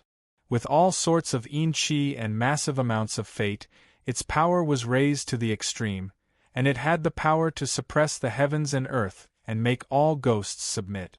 The heavens and earth calmed down, and the berserk six paths demon images seemed to be suppressed by some sort of power. There were no more auras, and the Nether Emperor's star disappeared. Everyone came back to their senses and thought about what had just happened. They understood that the six paths demon images wanted to kill the owner of the Nether Emperor's star, and that owner of the Nether Emperor's star was incredibly terrifying and had directly released a heaven-calming aura. What was even more noteworthy was the Nether Emperor's star. No one had seen it before, and it was the first time they had seen it. After all, they were all quite familiar with the auras that the owners of the Underworld Emperor's stars gave off. Moreover, the aura that this Nether Emperor's star gave off was not pure underworld aura, but from the Heaven Awakened world. It was most likely that some terrifying figure from the Heaven Awakened world had come to the underworld. Thinking about that, the various factions were naturally quite interested in that person. After all, that Nether Emperor's star was simply too terrifying, and something had most likely happened between him and the six paths demon images, or else they would not be so furious. As such, the various factions sent out spies to investigate just who had come to the underworld, and many of the underworld's top-tier factions were shocked. Zhao Fu did not know about any of this, and seeing that the world had calmed down and the six paths demon images aura had disappeared, he let out a sigh of relief and started to look around the underworld. The underworld was filled with an eerie coldness. The ground was quite black, and the light was quite dim. There was an eerie fog in some places, and the sun in the sky was a gray-white color. Anyone who was within the underworld would feel yin qi at all times, causing their hairs to stand on end. "Husband, you've caused such a ruckus right after coming to the underworld. Looks like we'll have to be careful," He Xiaojie said coquettishly. Hearing this, Zhao Fu nodded, but this was not something he could control. The six paths demon images clones were sealed within his body, and after coming to the underworld, they had become incredibly excited. The six paths demon images' main bodies immediately discovered that Zhao Fu had come to the underworld. This was a complete provocation. In the Heaven Awakened world, when Zhao Fu treated his clone like this, they could not do anything and could only think of a way to destroy that person. However, that person dared to come to the underworld, making the six paths demon images furious. "Husband, this is the land of Yin-Water, and there is still a long way to go before we reach the ruins. Looks like we'll have to spend some time there." Bai Xiaoxi looked around and said to Zhao Fu, "Even though the underworld was just a world and there were no other worlds within it, it was still incredibly big and could be said to be boundless. The underworld gate could only allow one to enter the underworld, but it could not teleport one to wherever one wanted." Following this, the three of them flew towards a direction because there was most likely a ghost city there. They could use the ghost city's teleportation channel to go there, which was much faster than flying. The Yin-Water land was in the outer domain of the underworld, and the ruins were at the center of the underworld, which was the Yin domain. The underworld was split into three regions like the Heaven Awakened world. The outermost region was called the Outer Domain, the middle region was called the Inner Domain, and the core region was called the Yin Domain. Moreover, this historical remnant was at the center of the underworld, so it definitely would not be simple. A historical remnant in such a place would have to be incredibly powerful to exist, and Zhao Fu felt quite excited. In order to avoid trouble, Zhao Fu and the others also put on black cloak. After coming to the ghost city, Zhao Fu saw all sorts of people from the death race. For example, there were ghouls with crimson faces and two black horns on their head. There were also ghouls who wore battle armor and wielded weapons, but had no heads. There were also ghouls who wore white clothes and had a huge eye on their foreheads. The underworld was the holy land of the death race, and almost everyone here was from the death race. Apart from them, there were no other races. Zhao Fu did not mind too much and went through the teleportation channel to head to the next city. Some of the cities here were connected and some were not, as they belonged to different factions. The underworld definitely had countless factions, big and small, that divided up the underworld's territory. Zhao Fu remembered that with the underworld royal seal, he would be able to obtain territory in the underworld, which was acknowledged by the underworld's fate. However, Zhao Fu was here to explore the ruins, so he did not have time to think about such things. After going through the teleportation channel a few times, it could not be used anymore, so the three of them could only fly to the next faction. After traveling for an entire day, the three of them stopped to rest. It was now night time, and the moon in the underworld was silver-white and looked quite beautiful. Suddenly, the sound of hurried hooves could be heard as a carriage quickly sped on the ground. The coachman looked terrified as he drove the horse, and there was a large group of soldiers chasing after the carriage. The soldiers all looked quite murderous, and it seemed that they were chasing after the carriage. Bang! A muffled sound rang out as the rapidly galloping carriage crashed into a large boulder, causing the wheels to shatter and the carriage to lose its balance. Even though the horses continued to pull the carriage, its speed had clearly decreased, allowing the soldiers behind it to catch up. A few people walked out of the carriage. They were 4 beautiful and mature women. One was tall and slim and gave off a cold aura, one was like a lady and was hugging a baby boy, one gave off a gentle aura and was hugging a 2-year-old boy, and one had a fiery figure. The cold-looking woman said angrily, "You've already obtained the Nether Ghost City. Why don't you let off our children and widows?" The soldier in the lead coldly laughed. "Our Lord wants you to die, so you must die. Seeing how beautiful you are, if you let us play with you, we'll give you a quick death." The dozen or so soldiers surrounding the carriage looked at the women with lecherous eyes and also laughed loudly.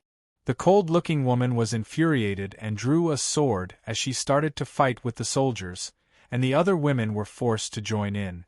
None of the soldiers were weak, and they all had stage 3 cultivation. Adding on their advantage in numbers, the 4 women were at a great disadvantage, and after a few exchanges, the gentle-looking woman hugging the baby boy was captured first. "Husband, are you not going to interfere?" Bai Xiaoxi leaned on Zhao Fu's shoulder as she looked at the scene ahead and asked Zhao Fu. Zhao Fu did not plan on interfering, as he was mainly here to explore the historical remnant and not to make trouble. What was happening right now was quite troublesome, so Zhao Fu naturally did not want to get involved. Of course, if they dared to take the initiative to offend him, Zhao Fu would not hold back. Chapter 1398. Zhao Fu lightly laughed and said, "Do whatever you want. If you want to interfere, then go. If you don't want to, then stay here." He Xiaojie smiled and nodded before continuing to watch the battle. By now, the driver had been killed and was lying in a pool of blood. The beautiful women had also been subdued because they had threatened the gentle-looking woman they had captured first to force the other women to submit.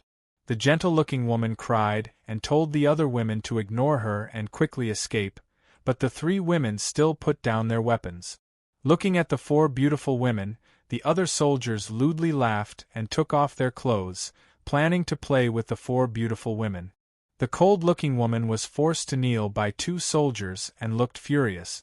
Facing the soldiers' lewd gazes, she did not panic and thought about how to escape.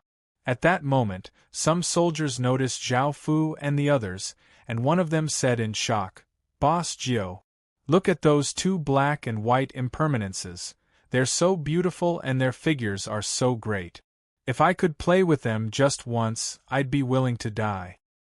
Hearing this, the other soldiers looked over and saw the 2 mature and alluring black and white impermanences. They felt quite shocked and their blood sped up. Now that they were in the wilderness, Zhao Fu and the others did not wear their cloak. Hearing the soldiers' words, He Xiaojie lightly laughed and said, "Husband, they've come to us. Now that they've come to us, what do you think we should do?" Zhao Fu calmly said, "Then we'll just kill them all." He Xiaojie smiled and stood up and walked towards the group of soldiers. Bai Xiaoxi followed behind her and walked towards the group of soldiers. Seeing the two black and white impermanences walk over, the soldiers looked at each other and gave lewd smiles. The soldier in the lead pointed at the two black and white impermanences and said, "We suspect that you two are traitors of Nether Ghost City. You'd best behave yourselves." He Xiaojie smiled and grabbed out with her hand, causing the soldier's body to be picked up by a formless energy. She then twisted her hand, causing the soldier's head to turn 180 degrees. The other soldiers were given a big fright and found that He Xiaojie and Bai Xiaoxi had stage 9 cultivation. They were so frightened that they immediately knelt and begged for mercy, but He Xiaojie still killed them all.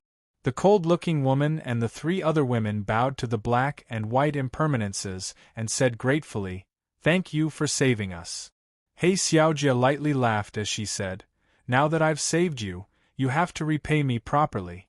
Come with me." The women did not understand what He Xiaojie meant, but they still followed her to where Zhao Fu was. Looking at the incredibly handsome and extraordinary Zhao Fu, they felt quite shocked. "Take off your clothes and serve our husband." He Xiaojie looked at the four women with her beautiful eyes and smiled as she said. This caused the four women's expressions to freeze. They had never thought that He Xiaojie would ask them to repay them like this. They naturally refused, and the gentle-looking woman said resolutely, "I'm sorry. Hey Chen, we can't, and we and we. The woman in sexy clothes had a fiery personality and said angrily and coldly, "You're not a group of good people either. You're just like those villains and want us to use our bodies to repay you. You should just kill me." He Xiaojie maintained her smile and looked at the two children with a threatening gaze. The virtuous-looking woman understood what she meant, and looking at the sleeping baby in her arms, she hesitated for a moment before making a decision and taking off her clothes. The resolute woman looked at the sleeping boy and gritted her teeth, took off her clothes, and said coldly to Zhao Fu, "We can serve you, but you have to spare the other two." The cold-looking woman took off her clothes and revealed her body to Zhao Fu as she said, "I can also serve you, but I have a condition." The seductively dressed woman looked quite confused and called out, "Big sis." The cold-looking woman turned her head and signaled for her to take off her clothes as well. The seductively dressed woman could only angrily take off her clothes and glared at Zhao Fu. Zhao Fu looked at the cold-looking woman's body and smiled as he asked, "What condition is that?"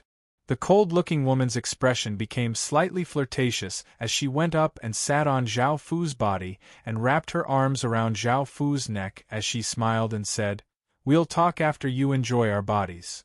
As soon as Zhao Fu thought about it, he started to ravage her, and after going at it for a while, after an intense round, the women's faces became red as they powerlessly lay on the ground.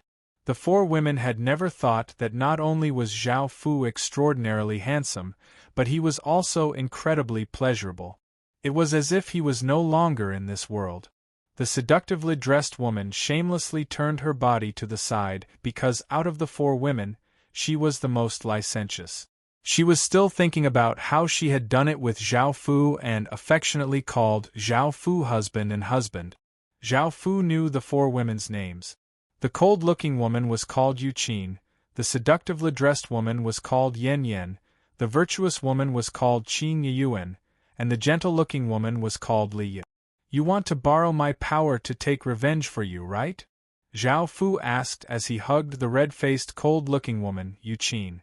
Zhao Fu had already guessed her goal, or else she would not have taken the initiative to give up her body. Yu Qin lay in Zhao Fu's embrace and lightly hugged Zhao Fu as she smiled and replied, "With your power, it should be quite easy to resolve this matter. With your strength, it should be very easy to solve this problem. As long as you can agree, our bodies will be yours from now on. We will even let you enjoy our bodies first. You can see our sincerity." Leaning against Zhao Fu's other side, He Xiaojie disdainfully laughed as she said, "Even if you don't say anything, your bodies belong to my husband. Moreover, after doing it with my husband, would you still leave after tasting it?" These words caused Yu Qin's expression to become cold, but she could only endure it. She understood that she was not a match for He Xiaojie, and what He Xiaojie said was not wrong. Even though she did not want to admit it, doing it with Zhao Fu was hundreds of times more enjoyable than doing it with her deceased husband. Beside her, Bai Xiaoxi said, "Husband, I think you should agree. Don't you want to develop a faction in the underworld? It can provide you with a large amount of resources, people, and soldiers, and it's a hidden force that ordinary people don't know about. At critical times, it can be of great use." Hearing this, Zhao Fu felt quite tempted. Moreover, this place was not very far from the Heaven Awakened World's teleportation point. Yu Qin did not quite understand Bai Xiaoxi's words and felt quite curious about Zhao Fu's identity. After all, Zhao Fu's identity was incredibly prestigious, and just his aura alone could make people submit. Chapter 1399. Zhao Fu thought about it for a while before agreeing and asking about what had happened. The Nether Ghost City was a faction that controlled 100 nearby cities, but someone had rebelled and killed the Nether Ghost City's city lord, who was the husband of Yu Qin and the other women. By now, that person had most likely already taken control of the Nether Ghost City. After all, that person was called Gui Yi, and he had been the second in command of the Nether Ghost City. He had great authority and would naturally be able to easily control the Nether Ghost City. However, there were most likely many people who supported the original Nether Ghost City's city lord, and not all of them had rebelled. Zhao Fu felt that this matter would be quite easy to resolve. Following this, Zhao Fu started to move and planned to kill Gui Yi. Gui Yi only had Earth Realm cultivation, and even though he was quite powerful in the outer domains of the underworld, in Zhao Fu's eyes, he was not worth mentioning.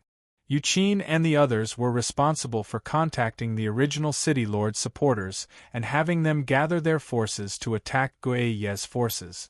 Now that Gui Yi had just seized power, his faction was in chaos, so it would be easy for him to act. Within the city hall, a middle-aged man with small eyes and a sharp and cold gaze, he was Gui Yi, and he was looking through the reports that had been sent to him. He now controlled 60% of the Nether Ghost City's factions, and he had sent people to subdue the remaining factions. The remaining people remained neutral because they understood that they were not a match for Gui Yi. Once Gui Yi destroyed the factions, they would submit. Gui Yi did not show any mercy to those who were loyal to the previous city lord and sent out soldiers to get rid of them, not letting a single one of them off. If nothing out of the ordinary happened, he would definitely win this time and become the new city lord of Nether Ghost City. He would not be as mediocre as the previous city lord, and he would not like peace and quiet. He would properly take care of Nether Ghost City and make it stronger before conquering others and establishing a ghost kingdom that belonged to him and his family.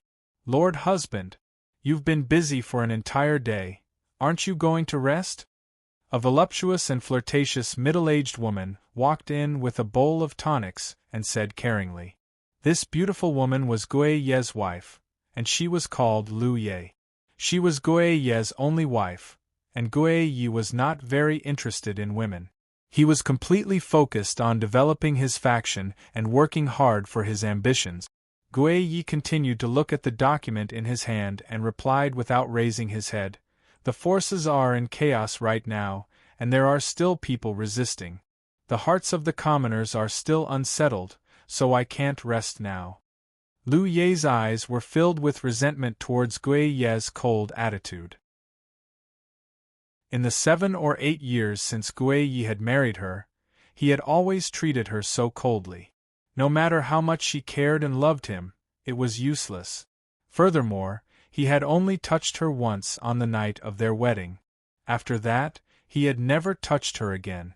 Lu Ye had very high desires in this area, but for the sake of Gui Yi, she could only endure it and be his wife, supporting him in building his empire. As such, Lu Ye thought about it. Her man had just become the city lord of Nether Ghost City, so it was understandable that he had a lot of things to do.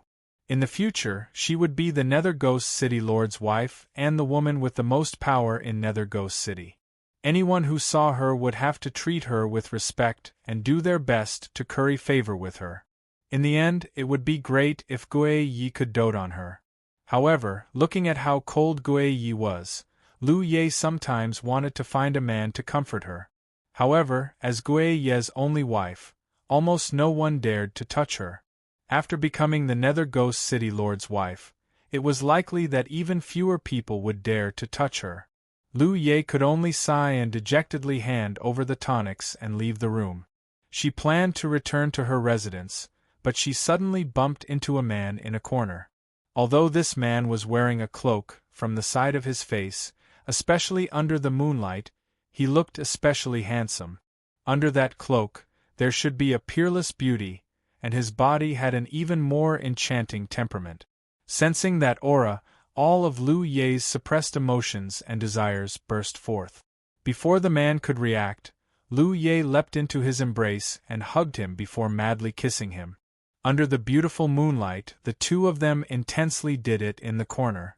Lu Ye had never thought that the man would be able to give her such bliss, and it was the first time she had experienced it. She also went mad and lost herself within it. Afterwards, Lu Ye's face was red and she was powerlessly placed in a room by the man. After the man left, Lu Ye fell into a deep sleep with a blissful smile on her face. In the final moment of her sleep, she decided that she would run away with that man and not want anything else. While she was unconscious, she heard a few loud rumbling sounds, and then it seemed to become chaotic. The sounds also became noisy, but Lu Ye was simply too tired and still fell asleep. The gray-white sun rose from the east, giving off gentle white light that covered the land. The night faded and the world gradually woke up. A new day had arrived, and Lu Ye slowly opened her eyes. Seeing that there was no one by her bed and that there was no note left, Lu Ye looked quite disappointed.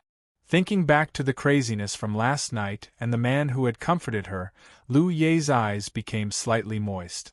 She did not know who he was, and she would never be able to see him again. She could only bury this night in her heart as her most beautiful memory, unable to tell anyone. She was still the Nether Ghost City Lord's wife, Gui Ye's good wife. Lu Ye lightly pushed open the door and saw that it was a complete mess. Lu Ye felt quite confused and did not understand what had happened. She walked out of the room and saw that the guard outside was someone she did not recognize, making her feel even more confused. A female attendant carrying a wooden basin walked over. Lu Ye knew this female attendant, so she stopped her and asked, "Did something happen in the city lord's residence?" The female attendant smiled and said, "Madam, I'm not too sure either. Actually, I'm not too sure either. The new mayor wants you to wash up and head over." Hearing this, Lu Ye felt even more confused. Who was the new city lord? Wasn't it her husband Gui Yi? Lu Ye's mind was in a mess, but she still listened to the female attendant. After washing up, she came to the guest hall, and what caused her expression to change was that she saw the previous city lord's wife. Their faces were red, and from the auras they gave off, it seemed that they had just done it. The person sitting at the very top was the man she had been having an affair with last night. He's the new city lord? What about her husband? Lu Ye has a bad feeling about this. Zhao Fu looked at her and gave a trace of a smile. Gui Yi is already dead, so you're mine now. Nether Ghost City is under my control, so don't worry, I'll take good care of you. Lu Ye sighed. It was just as she had expected. Thinking about Gui Yi, Lu Ye looked quite sorrowful and nodded at Zhao Fu. Chapter 1400. 10 or so days later, Zhao Fu and the black and white impermanences finally arrived at the inner domain of the underworld, but they were once again blocked by a large forbidden area. This forbidden area was called the Ghost God Forbidden Area. It was said that a powerful ghost god had died here, causing many ghost god creatures to exist here. These ghost god creatures had strange abilities and were incredibly powerful. They were terrifying creatures that were a combination of gods and ghosts, and their bodies contained ghost god power. Their monster grades far surpassed ordinary ghosts, and anyone who trespassed would definitely be attacked. The black and white impermanences suggested going around. With their strength, they would not be able to fly over this forbidden area. Moreover, this forbidden area had a power that made it impossible to tell which direction to go. If ordinary people entered, they would be trapped there for the rest of their lives. It was possible that crossing this forbidden area would take many times longer than going around, so most people who came here would go around. Hearing this, Zhao Fu thought about it and decided to go around. Roar! A massive roar sounded out as the ground started to tremble. It was as if an enormous creature had charged out from within the forbidden area, and a terrifying aura swept out like a wild gale. Husband! Sensing this terrifying aura, Bai Xiaoxi's expression became quite serious because this aura was the same as a world realm expert's. It was very likely that the ghost that had charged out was at the world realm, and from this roar, it seemed that the monster was incredibly large and might be even stronger than ordinary world realm experts. Zhao Fu's expression did not become serious at all. Now, Zhao Fu did not fear world realm experts, and in the underworld, Zhao Fu could use his nation armament. The enormous creature appeared in front of Zhao Fu and the others. It was a 1,000-meter-long creature that looked like a human lying on the ground. Its hands were like claws, and it had a sharp mane. It had 3 vertical eyes on its head and a mouth full of sharp fangs. He Xiaojie said in shock, "Husband, this is a seeking Yin beast. It has the ability to find all kinds of Yin vein Yin treasures, and this seeking Yin beast is incredibly big. It's quite rare." As He Xiaojie spoke, the seeking Yin beast's 3 vertical eyes stared at Zhao Fu because it had come for Zhao Fu. It could sense that Zhao Fu was a living underworld treasure. Zhao Fu looked at the seeking Yin beast and found that it had some injuries. Its strength was indeed a bit stronger than an ordinary world realm expert, but Zhao Fu was not afraid at all. Roar! The seeking Yin beast gave a massive roar that shook the surroundings and gave off a ferocious aura as it charged at Zhao Fu. Zhao Fu stretched out his hand and motioned for the black and white impermanences to retreat. The black and white impermanences understood that they would not be able to participate in the following battle, so they obediently retreated far away. Boom! At that moment, the 1,000-meter-long seeking Yin beast quickly crawled in front of Zhao Fu and raised its massive claws. It gave off a mountain-splitting power as it ferociously slapped towards Zhao Fu, giving off a massive sound. However, its massive claws were blocked by a small azure energy barrier, and Zhao Fu did not hesitate to use the 12 metal colossi's power. The seeking Yin beast looked quite confused. It had never thought that Zhao Fu, who only had Saint Realm cultivation, would be able to block its attack. What shocked it even more was what happened next. Zhao Fu took out a blood-red sword covered with sharp teeth and slashed at the seeking Yin beast's claws, sending out a massive blood-red sword light that gave off terrifying and savage power. Roar! The seeking Yin beast roared in pain as its arm was slashed by the sword light. A gash appeared on its palm, from which gray blood flowed out. At that moment, Zhao Fu coldly looked at the seeking Yin beast and sent out another massive blood-red sword light. The massive sword energy sent the seeking Yin beast flying back dozens of meters and crashing to the ground, resulting in a massive explosion. The ground violently trembled and countless leaves fell like rain. The seeking Yin beast furiously crawled up from the ground and a massive wave of Yin energy exploded out from its body, causing a wild gale to blow out. The surroundings became incredibly cold and eerie, and a ghost-like figure slowly appeared on the seeking Yin beast's back. The seeking Yin beast's power had greatly increased, and its aura was even more powerful than before. It brought with it a massive chilling wind, and sensing this aura, all creatures in the surroundings quickly ran away. Roar! The seeking Yin beast once again roared at Zhao Fu before ferociously charging at Zhao Fu, giving off an aura that seemed to be able to destroy a mountain. With his nation armament's power, Zhao Fu did not feel any fear. He raised the sadistic killing sword, and a massive sword light spread out as countless images appeared. Angels with broken wings, headless demons, heartless spirits, humans with only their upper bodies. A massive wave of sadistic killing power flooded out, causing the heavens and earth to tremble in fear. Boom! The Seeking Een beast gave off massive power as it rushed over, and Zhao Fu slashed out. A blood-red sword light exploded out, and a shockwave turned into a wild gale. The Seeking Een beast's body was sent flying, and it crashed into a small mountain, causing rocks to fly everywhere. Now, the Seeking Een beast crashed to the ground, and its aura weakened. There was a deep gash on its left shoulder, from which gray blood continuously flowed out. Zhao Fu coldly laughed and held the sadistic killing sword as he flew towards the Seeking Een beast. A trace of fear appeared in the Seeking Een beast's eyes, and it knew that it was not a match for Zhao Fu. It got up from the ground and quickly ran in another direction.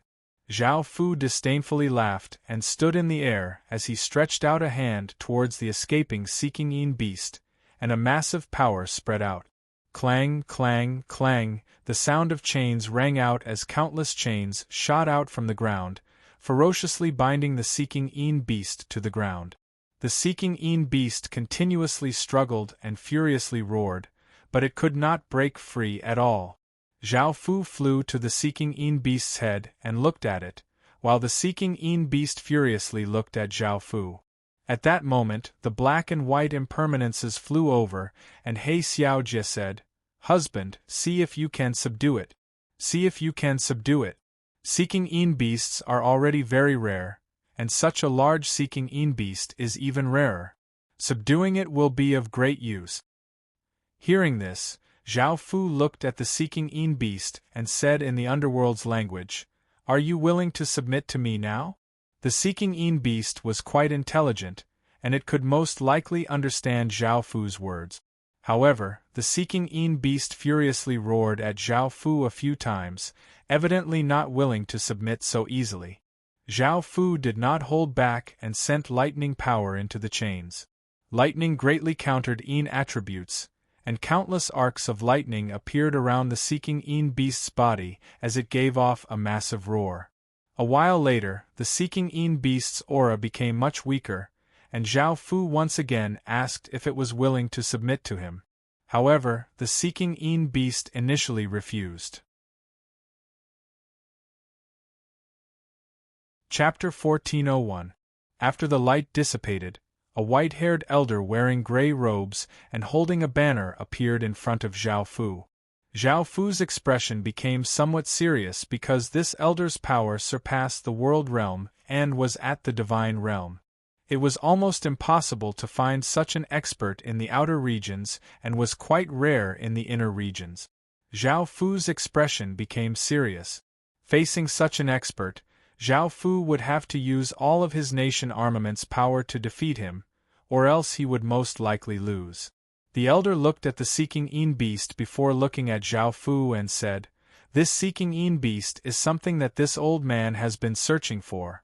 You can give it to me and I will give you some compensation."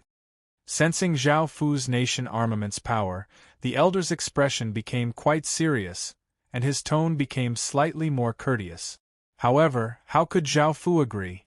Zhao Fu had found some injuries on the Seeking Een beast's body, which were most likely caused by the elder.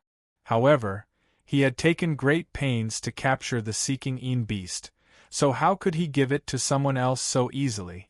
Seeing that Zhao Fu refused, the elder did not remain courteous.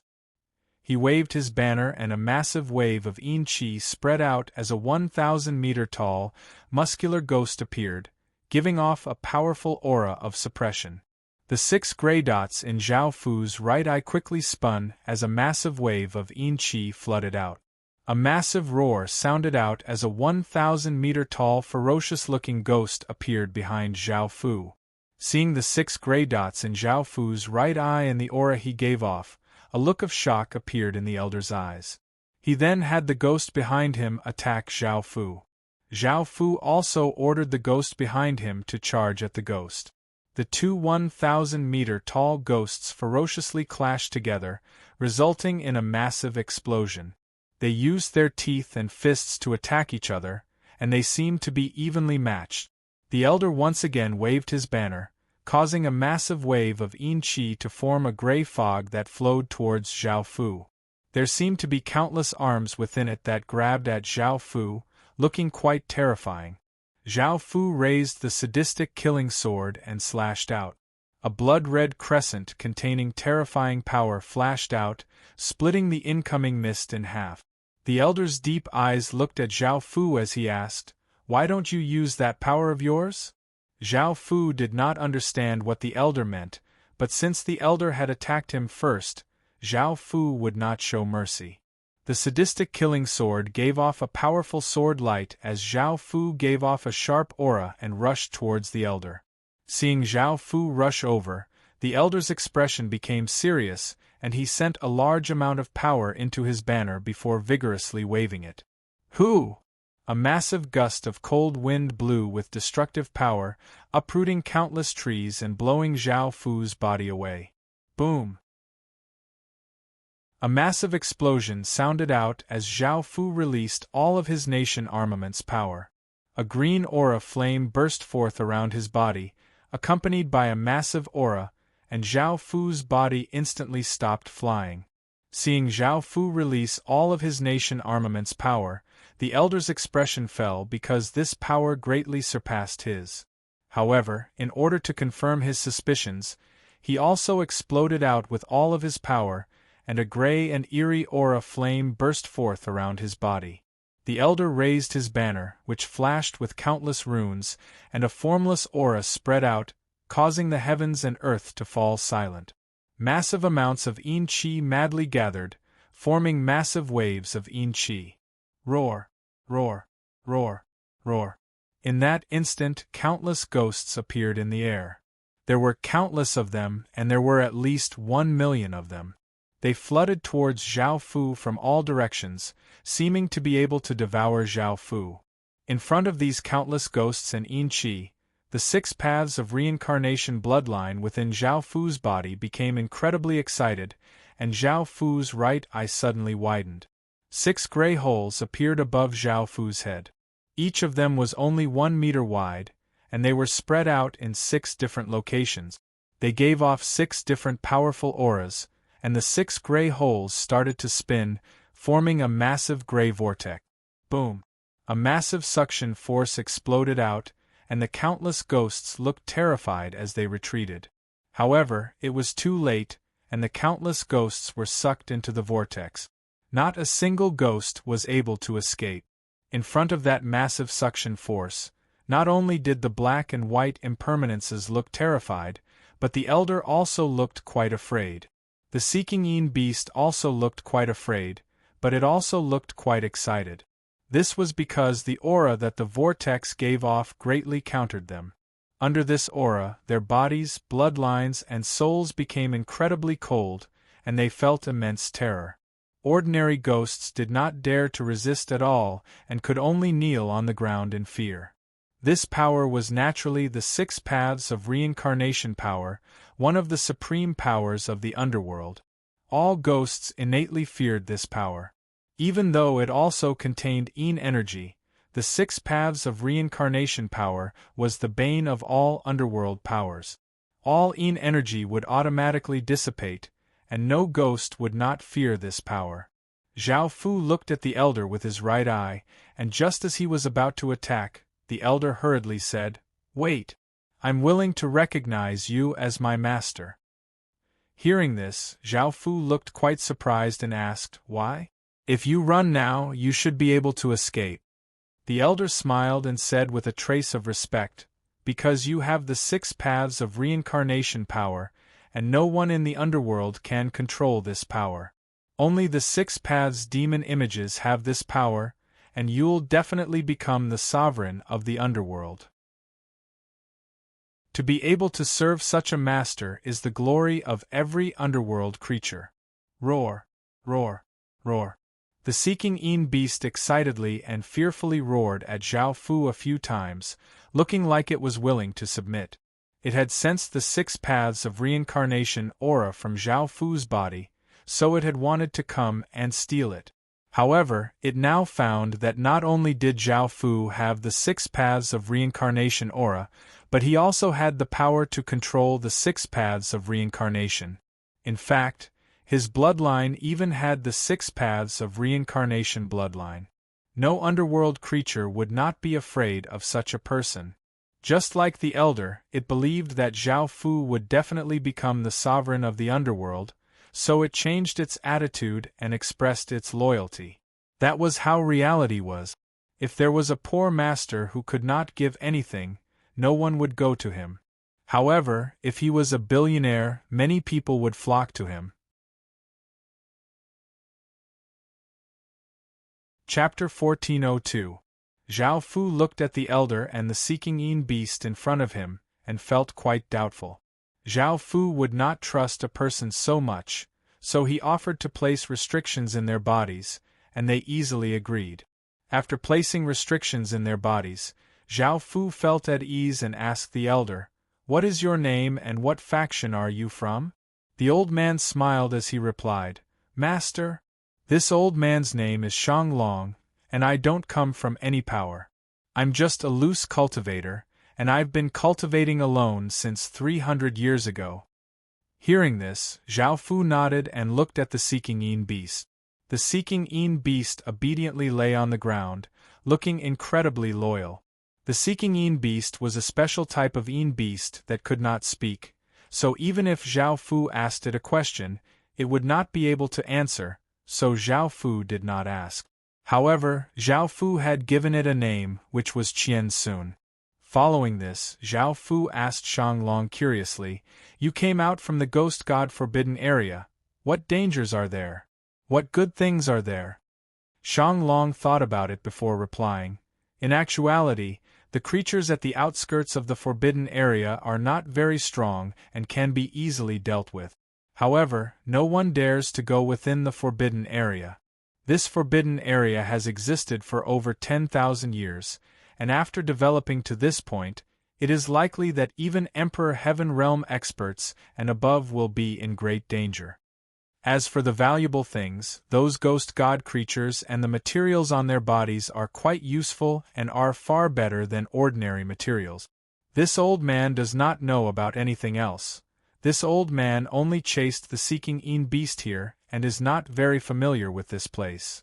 The seeking beast lightly cried out and spat out a golden-gray crystal that was the size of a mung bean.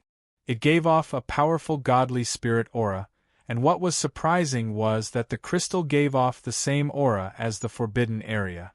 Shang Long said in shock, "This seeking beast is indeed the best beast for finding attribute treasures. It was actually able to find a ghost god's divinity shard. This shard no longer has any power, but with this item and the great soul-gathering technique that this old man has learned, perhaps we can gather a trace of the ghost god's remnant soul that fell here back then. That ghost god has half-step celestial power and is even more powerful than god lords.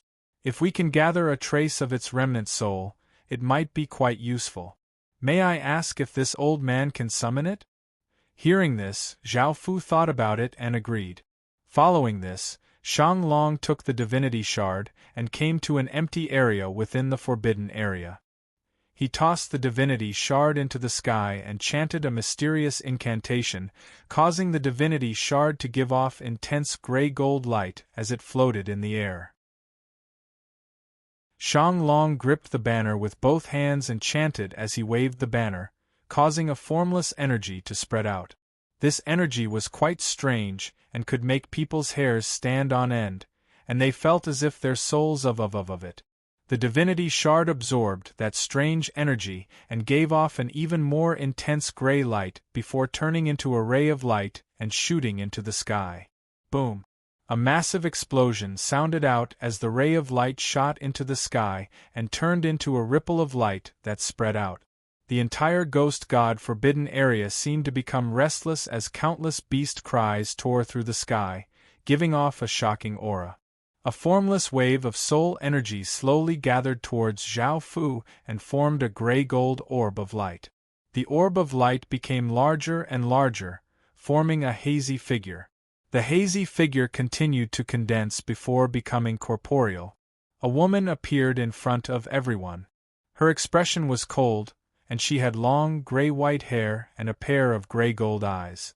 There were 2 black horns on either side of her forehead, and she wore black clothes and gave off a powerful godly spirit aura. "Who are you?" The ghost god's remnant soul's gray-gold eyes gave off a powerful aura of suppression as she looked at everyone. As a former half-step celestial expert, her aura was incredibly powerful, and no one dared to look her in the eye. However, she no longer had her memories, and she did not even have stage 1 strength. She only had a powerful aura and did not have any terrifying power, so there was no need to fear her. Zhao Fu stretched out his hand and a formless energy grabbed the ghost god's remnant soul in front of him, causing the ghost god to look furious. Even though she did not have her memories, she knew that she was a very powerful person. However, even though the ghost god was furious, she did not resist Zhao Fu's power at all. Zhao Fu looked at the ghost god's stats and found that she was a godly and ghostly existence, and he could not describe her. He could nurture her as a godly spirit, and Zhao Fu could subdue a godly spirit. "Let go of me!" The ghost god's gray-gold eyes gave off a powerful aura as she angrily glared at Zhao Fu and cried out. Zhao Fu was not afraid of her at all. After all, it was only her double pupils that gave off an oppressive and mysterious feeling, while Zhao Fu had 7 pupils. Facing Zhao Fu's eyes, which were even more terrifying than hers, the one who was afraid was still her. "Be obedient. No matter how powerful you were in the past, you're now just a piece of trash without any power at all," Zhao Fu said coldly to the ghost god. The ghost god was furious, but she did not have a trace of power within her body, nor did she have any memories. Facing Zhao Fu's terrifying eyes and power that far surpassed hers, she could only grit her teeth and endure. "Owner, let her try this ghost god creature." These ghost god creatures are creatures created from her power, and they might have some effects. Shang Long caught a cat-like creature and came to Zhao Fu's side as he spoke. Zhao Fu looked at the ghost god, and the ghost god angrily harumphed and looked at the ghost god creature, feeling a sense of familiarity. She went up and hugged the ghost god creature. The cat-like ghost god creature was very weak and only had stage 1 strength. In the hands of an expert like Shang Long, it was incredibly afraid and desperately struggled. However, after being in the ghost god's hands, it no longer felt afraid and became docile. This was because it could feel a very familiar aura, which came from its bloodline and soul. As such, it no longer felt afraid and listened to the ghost god's words. Could it be that this ghost god could control all of the Forbidden Region's creatures? Thinking about that, Zhao Fu felt incredibly delighted. There were countless creatures in this Forbidden Region, and they all had the power to threaten experts above the Emperor Heaven Realm. If he could control this power, he would not have to fear the Aeolian Empire, and Zhao Fu would immediately destroy the Aeolian Empire. However, was it really as simple as he thought? Zhao Fu did not believe it himself, so he caught a few more ghost god creatures and tried, and indeed, it did not work. Chapter 1403. Perhaps it was because the ghost god was too weak that she could not control all creatures. In the future, when she was stronger, she would come back and try again. Zhao Fu's gaze fell on the ghost god creature that the ghost god was hugging and said, "Throw it away and come with us." The ghost god looked quite displeased and refused, saying, "No, I want to take it with me." Zhao Fu looked at the cat-like ghost god creature, and felt that it would not be much of a problem, so he had the ghost god take it and put the Seeking Een beast into his spirit pet ring. Because it was too big, it would not be convenient for it to follow them. Following this, Zhao Fu decided not to go around and instead head over. Shang Long had said that there were no dangers in the outskirts, and Zhao Fu felt that there would not be any. After all, if he used his nation armament, Zhao Fu would be slightly stronger than him. A few days later, the group successfully flew past the forbidden area and arrived at another place. They even found a ghost city. Everyone put on their cloaks, and the black and white impermanences and Shang Long obediently followed by Zhao Fu's side. The ghost god hugged the cat and looked around curiously. After a few days, the ghost god had become more mature and alluring, and she had become much more docile. This was because Zhao Fu had trained her well over the past few nights. Their goal in coming to the ghost city was to use the teleportation channel to continue to the Yin domain. As such, after entering the city, everyone headed towards the teleportation channel. Bang! Suddenly, a muffled explosion sounded out as a well-dressed young man was sent flying by a punch. He coughed up a large mouthful of blood and cried out on the ground, "Hurry up and kill him! He dared to hit me. I'm going to skin him alive." A few soldiers with stage 8 strength rushed at a valiant-looking young man wearing a long robe. The young man's expression was one of disdain, and he sent the soldiers flying with a few blows. The soldiers coughed up a few mouthfuls of blood, and a few of their bones were broken. Zhao Fu did not care about this, but because of this matter, the city was locked down and the teleportation channel could not be used. After all, the person who had been beaten up was the city lord's son.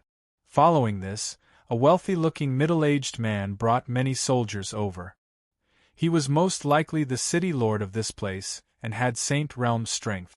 Looking at his injured son, he exploded out with a powerful aura, causing everyone to retreat. Everyone felt that things were going to be bad, because with the city lord's strength, and with so many soldiers rushing over, something was definitely going to happen to that young man. However, what happened next exceeded everyone's expectations. The young man took out a command medallion, and the city lord was so frightened that he immediately knelt on the ground and apologized. He said that he had no intention of offending the young man, and that he wanted the young man to forgive them. The token was made of white jade, and there were many images of ghosts and monsters carved on it. There was even the word ghost written on it. It gave off a faint treasure light and a powerful deterrence. The black and white impermanences did not recognize this command medallion because the underworld was quite big and it was impossible for them to know everything. However, because Shang Long had been here for a while, he had some understanding of these things. Shang Long explained to Zhao Fu that the command medallion was a ghost command medallion, and it belonged to the most powerful kingdom in this place. Only a prince could have a ghost command medallion, which meant that the young man in front of them was the prince of that powerful kingdom. A prince of such a powerful kingdom was naturally not someone that a mere city lord could offend, which was why they were so afraid. Everyone else looked at him with respect and did not dare to offend him, and they did not even dare to breathe loudly. The valiant-looking young man coldly harumphed, "Next time, you better watch carefully, or else this prince won't be so easy to talk to next time." The wealthy-looking middle-aged man's face was covered with sweat as he hurriedly nodded. Following this, the valiant-looking young man walked towards the teleportation channel, and everyone else immediately made way for the prince of such a powerful kingdom. Now that the city was under lockdown, the teleportation channel could once again be used, and Zhao Fu brought his people to the teleportation channel.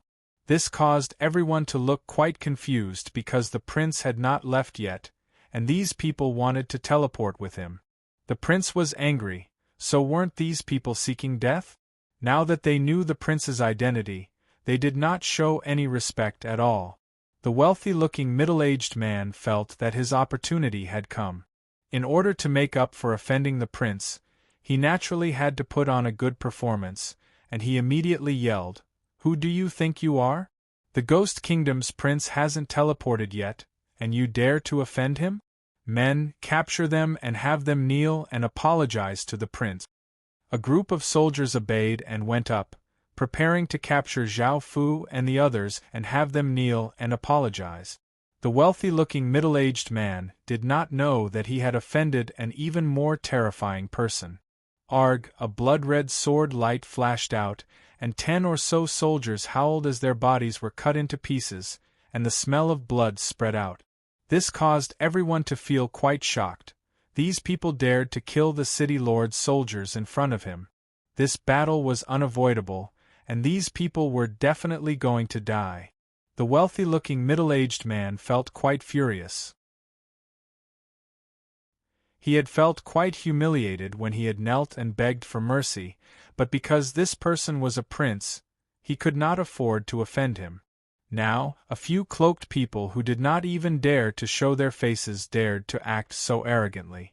The wealthy-looking middle-aged man exploded out with a massive aura and rushed at Zhao Fu and the others like a ferocious tiger, wanting to kill Zhao Fu and the others on the spot. Pooh! The cloaked person waved his hand and a sword light flashed out. The surroundings became deathly silent, and the wealthy-looking middle-aged man's body froze as a bloody gash appeared from head to toe. Following this, blood spurted out as the middle-aged man was directly split in half. The people in the surroundings gave off ear-piercing cries. They had never thought that this person would be able to kill the city lord, and in just one attack at that. The prince frowned because the wealthy-looking middle-aged man had stood up for him, and Zhao Fu killing him was equivalent to slapping his face. "Sir, you've gone too far," he was speaking up for this prince. "You people really don't know what's good for you," the prince said to Zhao Fu angrily. Bang! Just as the prince spoke, a massive formless hand grabbed him and flung him out.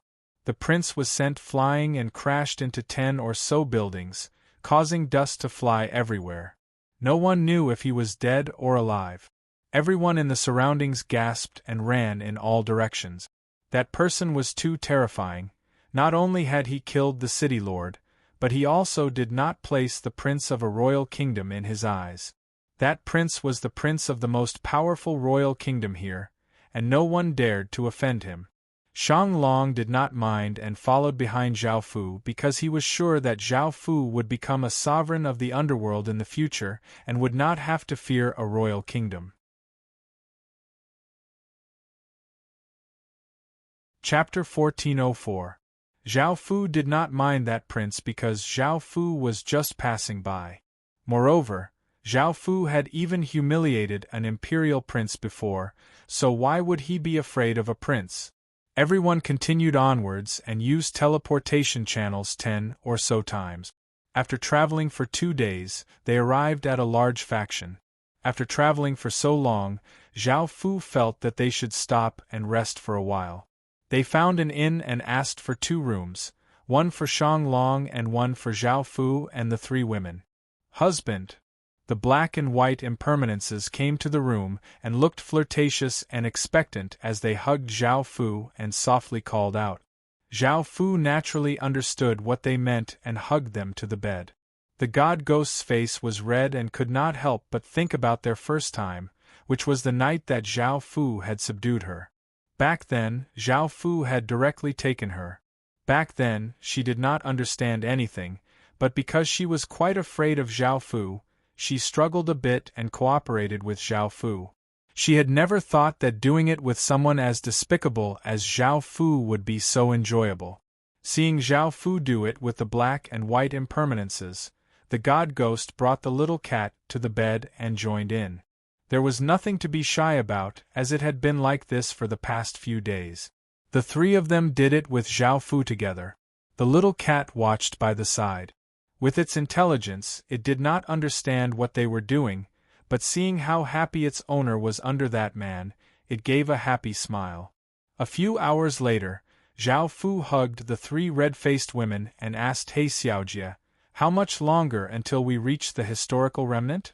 They had been in the underworld for quite some time, but they still had not reached the historical remnant, so Zhao Fu could not help but feel quite anxious.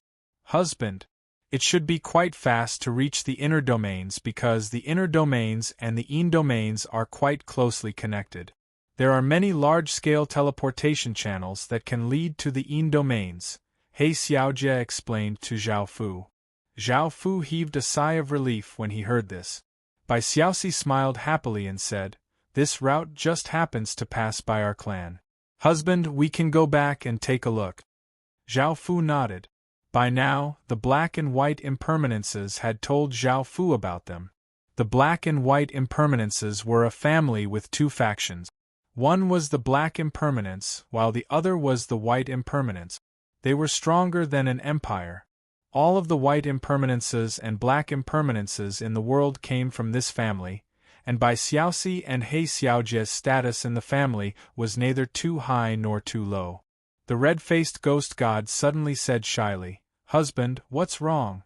Can you give me a name? I don't even have a name right now. I feel a little uncomfortable when you keep calling me that." Zhao Fu smiled. "Then you'll be called Lady Ghost." Hearing this name, the ghost god smiled and nodded, saying, "From now on, I'll be called Guiji.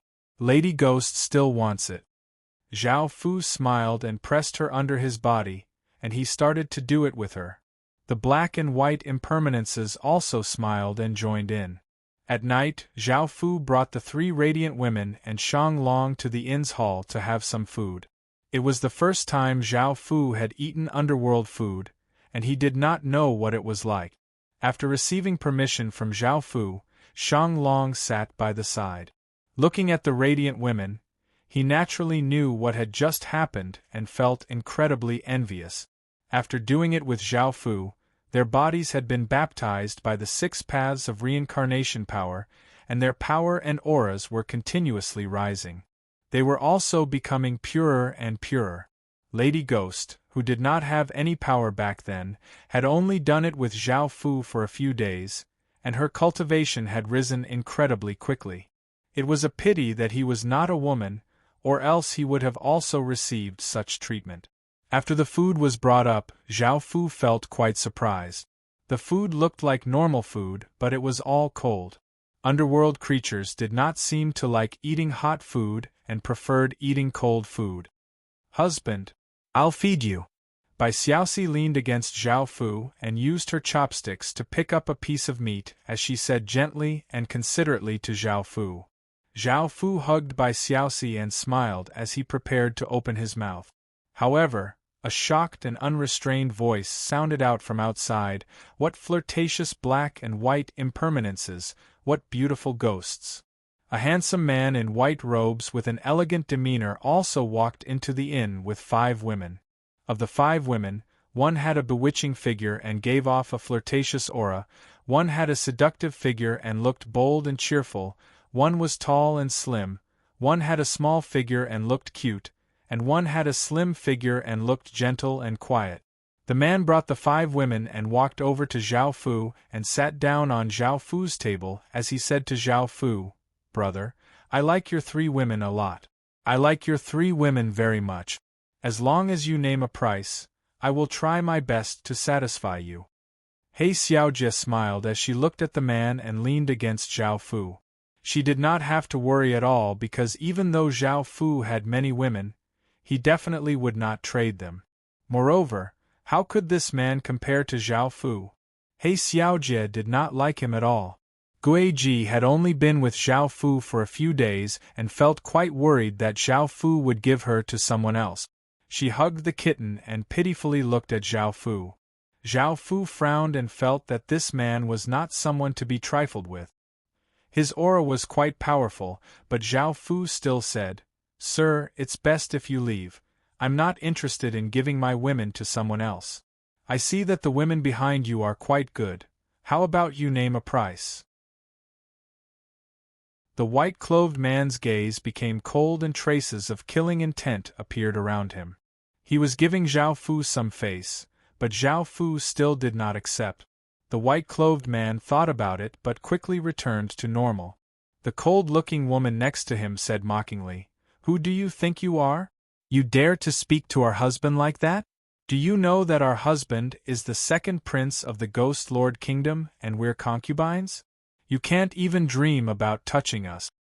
Hearing this, Zhao Fu's expression became quite strange because the prince that Zhao Fu had fought before was a prince of the Ghost Lord Kingdom, which was the most powerful kingdom here. The white-clothed man was much more discerning than his little brother and knew that Zhao Fu was not simple. He took out a jade slip and said, "This is the curse of 10,000 people that I just bought for hundreds of millions of coins at the auction. If you give them to me, this is yours. Also, you know who I am. I advise you not to seek your own death. Don't throw your life away for a few women." Hearing these threatening words, Zhao Fu's gaze became cold and he said, "Scram." Chapter 1405. The cold-looking woman looked at Zhao Fu and the others as if they were dead and coldly harumphed before leaving with the white-clothed man. "Master, what should we do now?" Shang Long understood what was going to happen, so he asked Zhao Fu.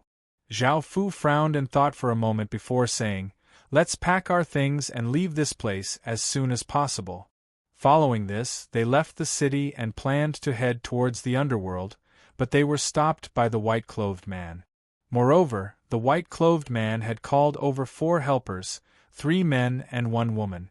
2 of the men looked about the same, 1 looked quite vulgar, and the other woman was quite ugly. However, she was the most powerful and had reached the divine realm.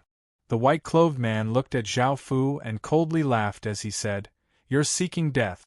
If you had given those 3 women to me, none of this would have happened. Those 3 women are still mine, and I'll play with them in front of you later before selling them to prostitutes. Only then will I be able to vent my anger." Zhao Fu was expressionless as he asked, "Do you really think you've won?" The white-clothed man wildly laughed as he said, "I know you're not ordinary, but you're only at the saint realm while I have heaven realm cultivation. I have 3 world realm cultivators and a divine realm cultivator. Do you really think I can lose?" "Is that so?" A trace of a cold smile appeared on Zhao Fu's face as he stepped forwards and exploded out with his nation armament's power. A green aura flame erupted around Zhao Fu's body, and a terrifying power seemed to freeze the heavens and earth. The white-clothed man's expression fell. He had never thought that Zhao Fu would have such a powerful nation armament. However, he did not think that he would lose.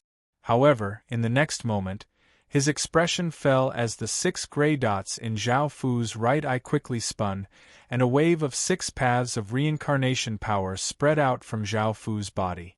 It was not just the white-clothed man. The others were also quite shocked. They had never thought that Zhao Fu would have the sovereign power of the underworld. "Second Prince, I won't take this job. You can deal with it yourself." Out of the 4 people that the white-clothed man had called over, the wretched-looking old man was so frightened that he directly cried out loudly. That was because the identity of a person who possessed the power of a sovereign was so terrifying that even an empire would not dare to offend him. What's more, the nation armament's power that Zhao Fu had released contained the power of 5 worlds. Their side was at a great disadvantage. He had been called over by the white-clothed man, and there was no need for him to risk his life for some benefits. As such, he decisively refused. "Second Prince, that's where you're wrong. You actually hid such a big piece of information. Do you know what people with this kind of power think?" "Don't you? We won't take this job," the 2 big men said. Finally, when the ugly woman saw that the others had given up, she could only give up and no longer participate. This caused the white-clothed man's face to become pale.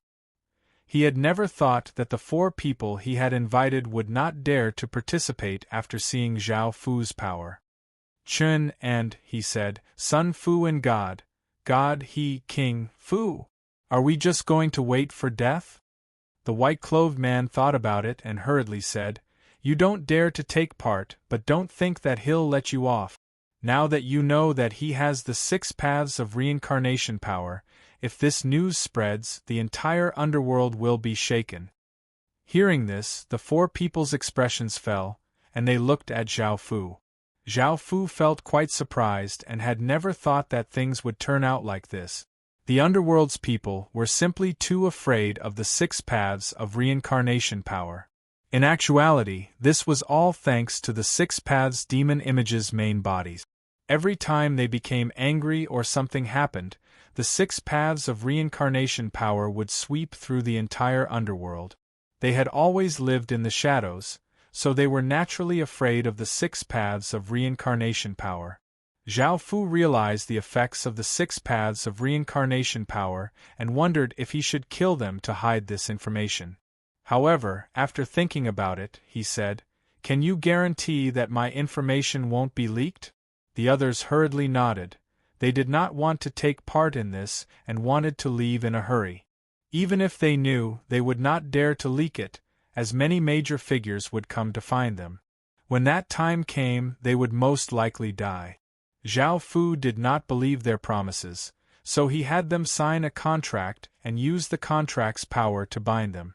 The 4 people quickly agreed. The white-clothed man's expression was quite unsightly, and he immediately brought the women and hurriedly ran.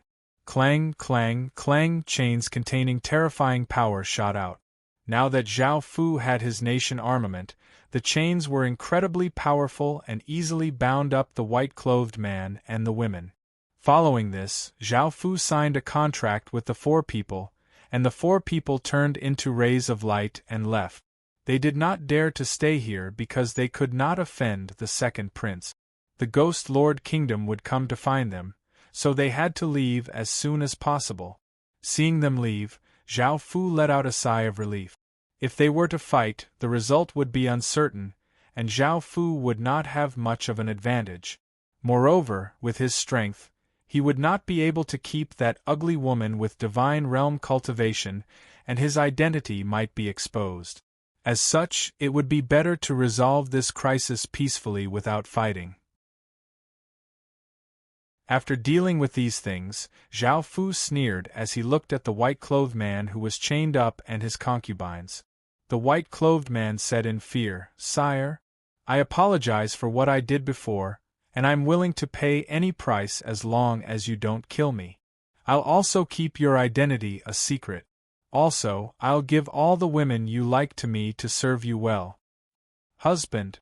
When the women heard that the man in white had given them to Zhao Fu and told them to take good care of Zhao Fu, they cried out in grievance. This was especially so for the cold-looking woman, who looked terrified as she looked at Zhao Fu. Thinking about how she had mocked him before and how Zhao Fu would torture her to death, she felt that it would be better for her to die quickly. However, there were some tactful women, such as the gentle-looking woman. She changed her demeanor and flirtatiously called out, "Sir, in actuality, I've liked you since the first time I saw you. Actually, the first time I saw you, I already fell in love with you. Now, can I serve you well?" The white-clothed man inwardly cursed at her. He had treated her quite well, yet she had betrayed him. However, he still smiled and said, "Sire, if you like them, take them all."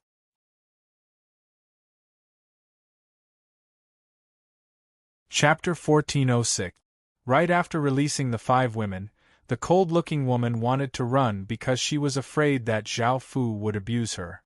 However, she was only able to run a few steps before she was caught by He Xiaojie. After being slapped a few times, she became more obedient. Zhao Fu looked at the women in front of him and had them take off their clothes. The women tearfully took off their clothes, revealing their white bodies. The quiet-looking woman leapt into Zhao Fu's embrace and affectionately called out, "Husband!" Arg! A pained cry sounded out as Zhao Fu casually waved his hand and a sword light shot out, cutting open the white-clothed man's eyes. The immense pain caused the white-clothed man to howl. The women, who had been standing there with tears in their eyes and not knowing what to do, hurriedly leapt into Zhao Fu's embrace. They did not dare to resist at all.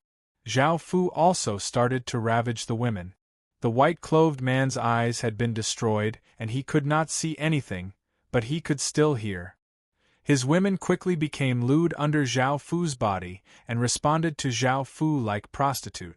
The white-clothed man's eyes were in immense pain and he felt incredibly furious. If he could leave this place alive, he would do anything to take revenge on Zhao Fu and make him suffer endless pain. "Husband, I want more." The cold-looking woman had never thought that not only would Zhao Fu not torture her, but he would also give her such extreme pleasure. She gratefully hugged Zhao Fu as she said this. The black and white impermanences and Gui Ji had been watching from the side as Zhao Fu ravaged the women, but they could not help but join in.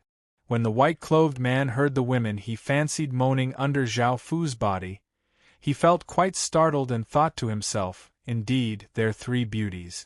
In the future, I'll definitely play with their bodies. A few hours later, Zhao Fu put on his clothes and came to the white-clothed man's side. The white-clothed man had long since stopped screaming. Sensing Zhao Fu walking to his side, he suppressed his monstrous rage. Because Zhao Fu violated his women in front of him, and his women all cooperated with him. Although he was the one who asked them to serve Zhao Fu, he still remembered this hatred. Not only would Zhao Fu die a horrible death, but these bitches would also suffer the same fate.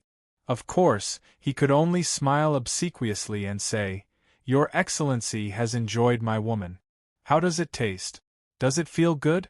I still have some women in my palace that I haven't brought out. If you want, I can give them all to you as long as you let me go."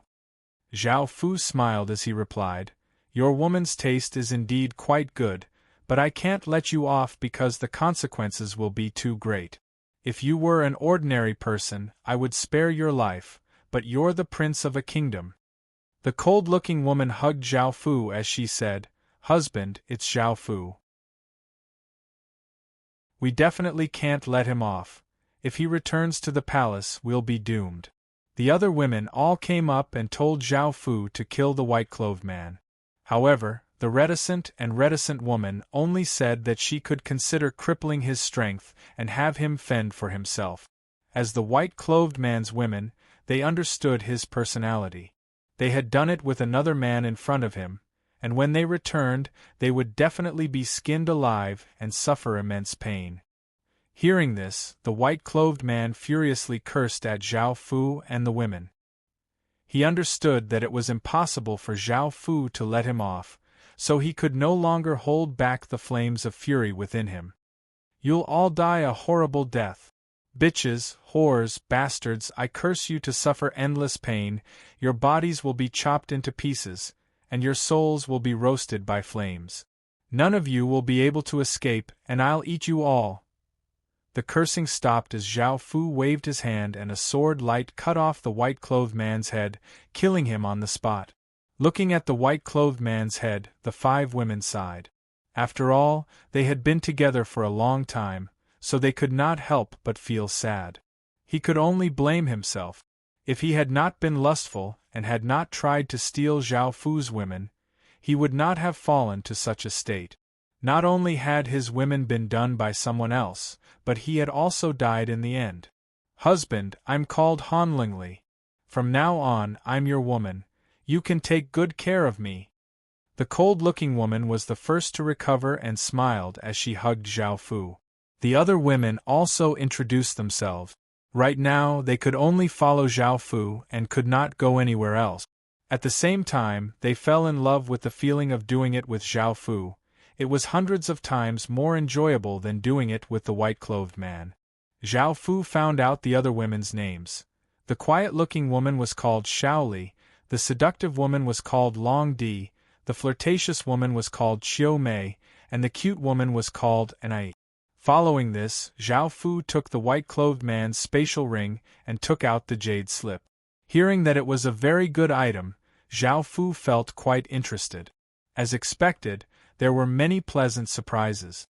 The 10,000 curse was a very powerful curse that could curse people over a large area. It could curse tens of thousands of people or hundreds of thousands of people, and it could even sacrifice tens of thousands of people to curse a single person. This curse was incredibly powerful and could even kill Emperor Heaven Realm Expert. Zhao Fu had thought of a very good way to use it, and it would be very useful in the future. Zhao Fu kept the white-clad man's corpse. The corpse of a sky-human stage cultivator was quite valuable. Next, Zhao Fu led them on their way. 7 days later, Zhao Fu finally arrived at the underworld. Because he had promised the black and white impermanences and happened to be passing by, Zhao Fu felt quite curious. As a top-tier family in the underworld, he came to their family. Even though they were one family with two factions, because of how many people there were countless families of various sizes within the two factions.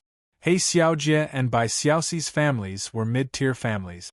After finding out that the two of them had returned, their families were all greatly shocked because they had gone to a new world within the heaven-opening era. Normally, new worlds would still be under protection. However, the two of them had miraculously returned, which was something that her family had never expected. So when they heard that they had returned, there was a large group of people who did not believe it and ran to the city gates to look at Zhao Fu and the others. Looking at the black and white impermanences gathered at the door, Bai Xiaoxi hugged Zhao Fu and happily hugged Zhao Fu as she said, "Husband, this is our family's city." This place did not allow outsiders to enter, and there were powerful restrictions all around. Zhao Fu and the others could only wait at the city gates.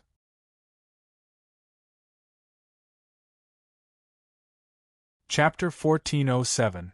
Bai Xiaoxi looked at Bai Wuchang with her beautiful eyes and said coquettishly, "Big brother, so you don't want us to come back?" The handsome white impermanence was Bai Xiaoxi's big brother, Bai Wusheng. Hearing Bai Xiaoxi's words, Bai Wusheng hurriedly explained, "How could I not welcome you back? I'm just a bit shocked that you were able to return to the underworld in such a short period of time." He Xiaojie looked at the cold black impermanence next to Bai Haosheng and calmly called out, "Big brother." Black impermanence was He Xiaojie's older brother, and he was called He Wusheng. His battle prowess was the strongest in the family's younger generation, and he was highly regarded by the family. Hearing He Xiaojie's cry, He Wusheng expressionlessly nodded, and his sharp gaze fell on Zhao Fu's body. Just then, He Xiaojie and Bai Xiaoxi had been leaning against him, and the people around him were all women. Although their faces couldn't be seen, judging from their enchanting figures, these women were definitely first-class beauties. "Who is he?" He Wusheng looked at Zhao Fu and coldly asked He Xiaojie. He Xiaojie looked somewhat dissatisfied. Her relationship with her brother had always been rather cold, and they were not as close as siblings. She opened her mouth to reply. Bai Xiaoxi replied shyly, "He's our husband." "What?" Hearing this, the people in the surroundings were sent into an uproar. He Xiaojie and Bai Xiaoxi were the two great beauties of their families, and hearing that they had a man, they felt quite jealous and envious. He Wusheng looked quite displeased as he pointed at the women and asked, "Who are these women?" He Xiaojie lightly snorts, "Of course they are all our husband's women." Boom! A massive aura exploded out of He Wusheng's body, sending out wild gales. The people in the surroundings were given a big fright and quickly retreated. He Wusheng looked coldly at Zhao Fu and said, "What despicable method did you use to deceive my sister and Lil Shi? Such a womanizer isn't fit to be my sister's husband. You're not welcome here. You'd better leave now. Shao Jie and Shao Shi will stay here from now on." He Xiaojie immediately shouted angrily, "It's none of your business who we choose to be our husband. We're willing to serve him with other women." "You!" He Wusheng looked furious as he stretched out a hand, which turned into a massive formless hand that grabbed at He Xiaojie. Boom! Zhao Fu waved his sword finger and a sharp sword light slashed out, directly slashing the invisible hand into pieces and turning it into a gust of wind. "She's my woman now. I don't care who you are. If you dare to touch her, don't blame me for being impolite," Zhao Fu said coldly. Bai Xiaoxi quickly stood up and said, "Brother martial god, husband, don't do this." Bai Wusheng also stepped forward and said with a smile, "It's a good thing that Lil Shi and Lil Jie are back. Don't be unhappy because of this. Since he's Lil Shi and Lil Jie's husband, he's one of us. Come in." He Wusheng did not say anything and had a serious look on his face. He felt that Zhao Fu was very powerful, and his aura was also very powerful. He gave off an intense aura of danger. Zhao Fu did not say anything, and Bai Xiaoxi looked at Zhao Fu with a slightly pained expression as she said softly, "Husband, it's not that I'm afraid of you. Can you not be angry?" Hearing this, Zhao Fu lightly nodded. Just now, because He Wuxian had acted against He Xiaojie, Zhao Fu had felt quite angry. However, from that attack just then, everyone could tell that Zhao Fu's strength was not any weaker than He Wuxian's, and he was a very powerful person. He Xiaojie happily hugged Zhao Fu because Zhao Fu had helped her just then. Moreover, he had been so domineering, suppressing her big brother's strength, making her feel quite delighted. Following this, Zhao Fu and the others took off their cloak. They had come as guests, and if they all wore cloaks, they would feel quite apologetic. Moreover, the black and white impermanence's status in their families was not low at all. This naturally caused many people to cry out. Guiji, Han Lingli, and the others were all extremely beautiful. Guiji had once been a half-celestial and was a ghost god, so she had a unique and mysterious aura. On the other hand, Han Lingli and the others were beauties carefully selected by the Ghost Lord Kingdom. There was also Zhao Fu's incredibly handsome face and extraordinary aura.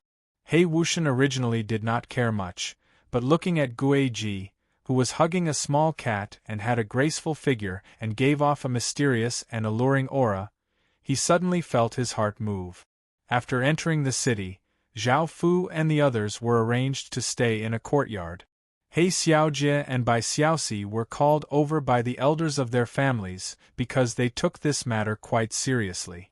Zhao Fu had told them to only divulge some information and not to divulge any secret. After hearing that in just 8 years, Zhao Fu had become the ruler of 5 worlds, they were incredibly shocked. It was the first time they had seen such a faction develop so quickly. Zhao Fu's potential was not small, and he could definitely become a genius. They did not know what had happened to Zhao Fu, nor did they know that he had made the 6 Paths demon images incredibly furious and that the underworld was still searching for him. If they knew about this, the entire Black and White Impermanence family would not be able to remain calm and would all be incredibly shocked. As for He Xiaojie and Bai Xiaoxi becoming concubines of a genius like Zhao Fu, their families fully supported this. After all, in the near future, they would also have a close relationship with the royal kingdom. Moreover, Zhao Fu's abilities were extraordinary and had already opened a passageway to the underworld, allowing them to enter the heaven-awakened world at will. From all aspects, Zhao Fu would be of great use to them, so they quickly held a banquet to properly welcome Zhao Fu. Zhao Fu naturally cooperated and carefully observed their strength. Even though He Xiaojie's family was only one of the many Black and White Impermanence families, they were not weak at all. They controlled a world's territory and had a large number of Stage 5 soldiers and Emperor Heaven Realm experts. Moreover, this was just one of the many Black and White Impermanence families. From this, it could be seen that the Black and White Impermanence families were a top-tier faction in the underworld. However, these ordinary Black and White Impermanence families had the right to make their own decisions. Even though they had the right to make their own decisions, they still generally obeyed the orders of the Black and White Impermanence families. The main family was the core of the Black and White Impermanence branch families, and they held the highest authority in the Black and White Impermanence families and had the most resources. They were responsible for leading the countless branch families, and it was said that the main family had a half-step celestial. Zhao Fu also wanted to cooperate with the Black and White Impermanence families. They were not only a top-tier faction in the underworld but also one of the most ancient families. They had countless treasures and foundations, and they would be of great help to Qin in the future.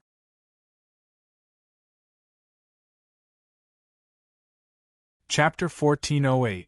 He Wuxian felt quite displeased because he did not like Zhao Fu.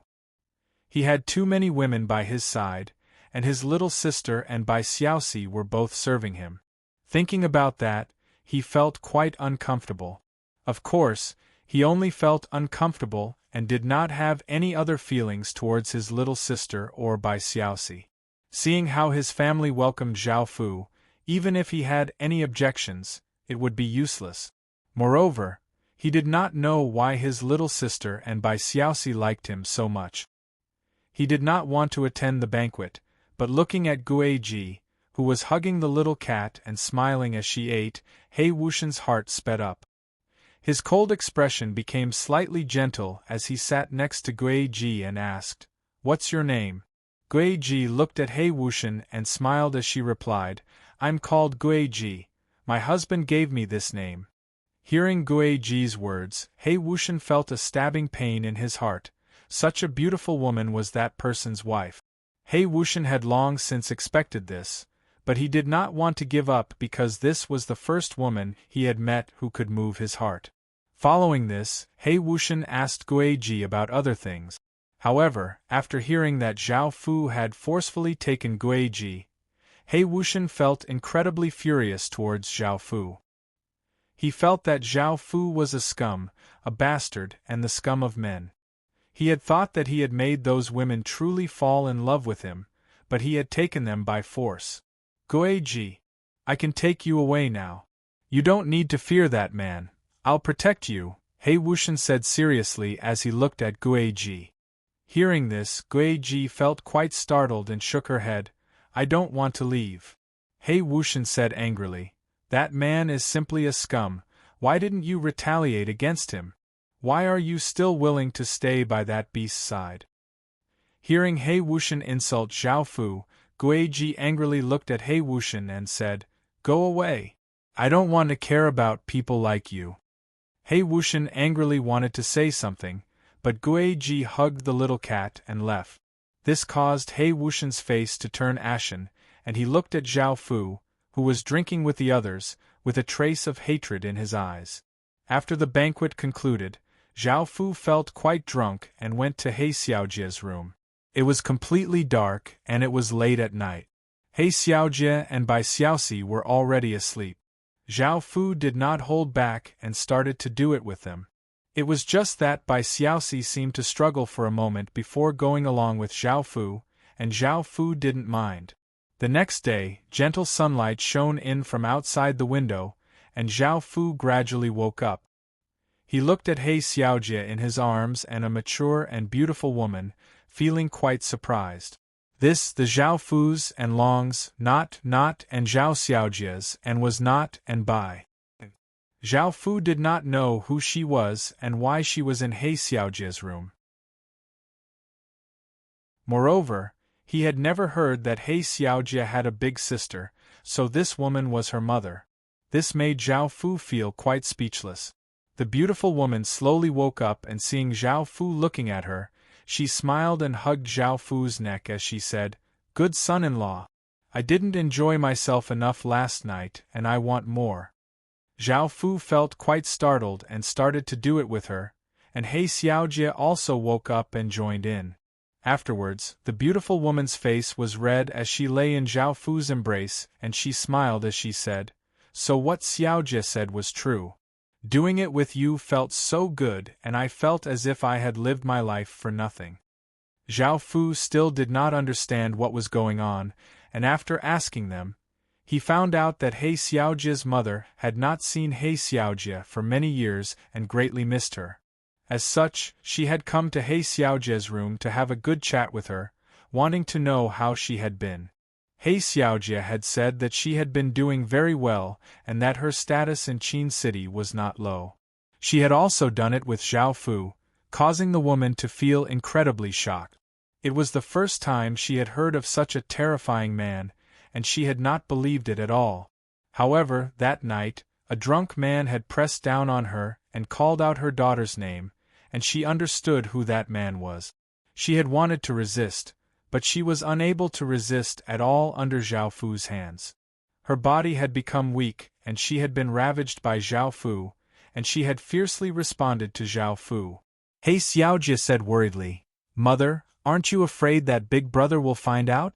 Even though father has been dead for so long, Big Brother definitely won't accept a husband." The woman looked quite serious and smiled as she said, "Don't worry. If we don't say anything, no one will know. Moreover, it's only happened once, and there won't be a next time. Who knows how many years it will be before I can see you again."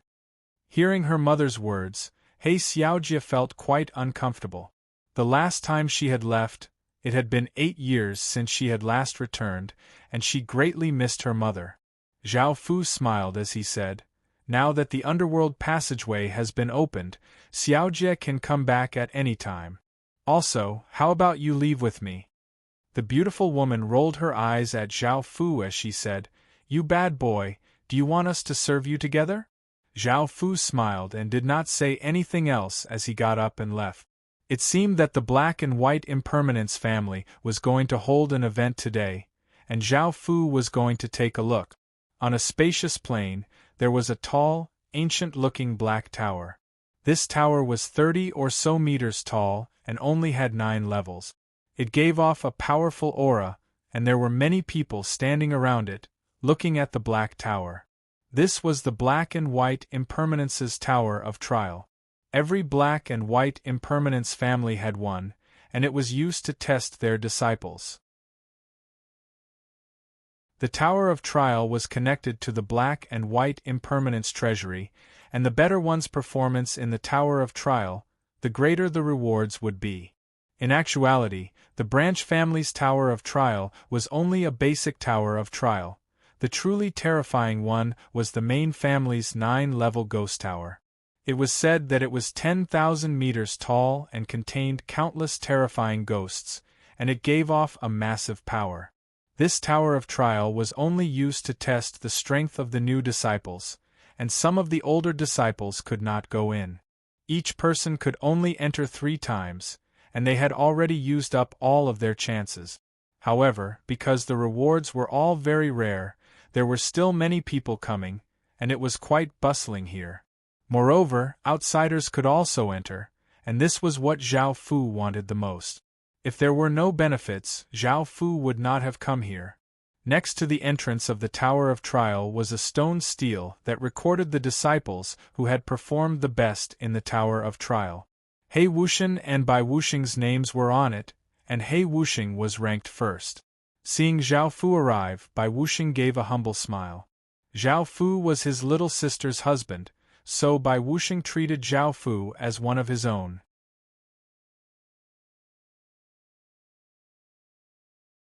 Chapter 1409. Brother Zhao, are you interested in giving it a try? Your cultivation might be a bit high, so you need to suppress it to stage 9 before you can enter, Bai Wuxing said as he smiled. Zhao Fu nodded in understanding and looked at the tall black tower with interest before walking in. Because of the banquet last night, many of the Black and White Impermanences recognized Zhao Fu. They knew that Zhao Fu was an esteemed guest of the family and was valued by the higher-ups of the family, so they were quite interested in him. Seeing that Zhao Fu was also going to enter the Tower of Trials, everyone felt quite curious to see just how powerful he was. If they were both at stage 9, what rank would he have on the stone stele, and would he surpass He Wuxing, who was ranked first? Zhao Fu walked into the Black Tower, and a restrictive aura covered his body. At most, he could only unleash stage 9 power, and his nation armament, City Lord seal, and powerful weapons could not be used, making Zhao Fu feel quite surprised. After walking into the first room, countless gray runes flashed as a massive wave of yin qi spread out. Ghosts appeared and savagely stared at Zhao Fu as they roared and flooded over. Zhao Fu took out the slaughtering ghost sword that he had not used in a long time and casually slashed out a few times. A few terrifying sword lights shattered the ghosts, but in the next second, countless more ghosts appeared and madly leapt at Zhao Fu. After killing another wave, Zhao Fu felt that things were quite troublesome. Thinking about how underworld creatures were afraid of the 6 paths of reincarnation power, Zhao Fu grinned. The 6 gray dots in Zhao Fu's right eye quickly spun, but this time there were no gray holes.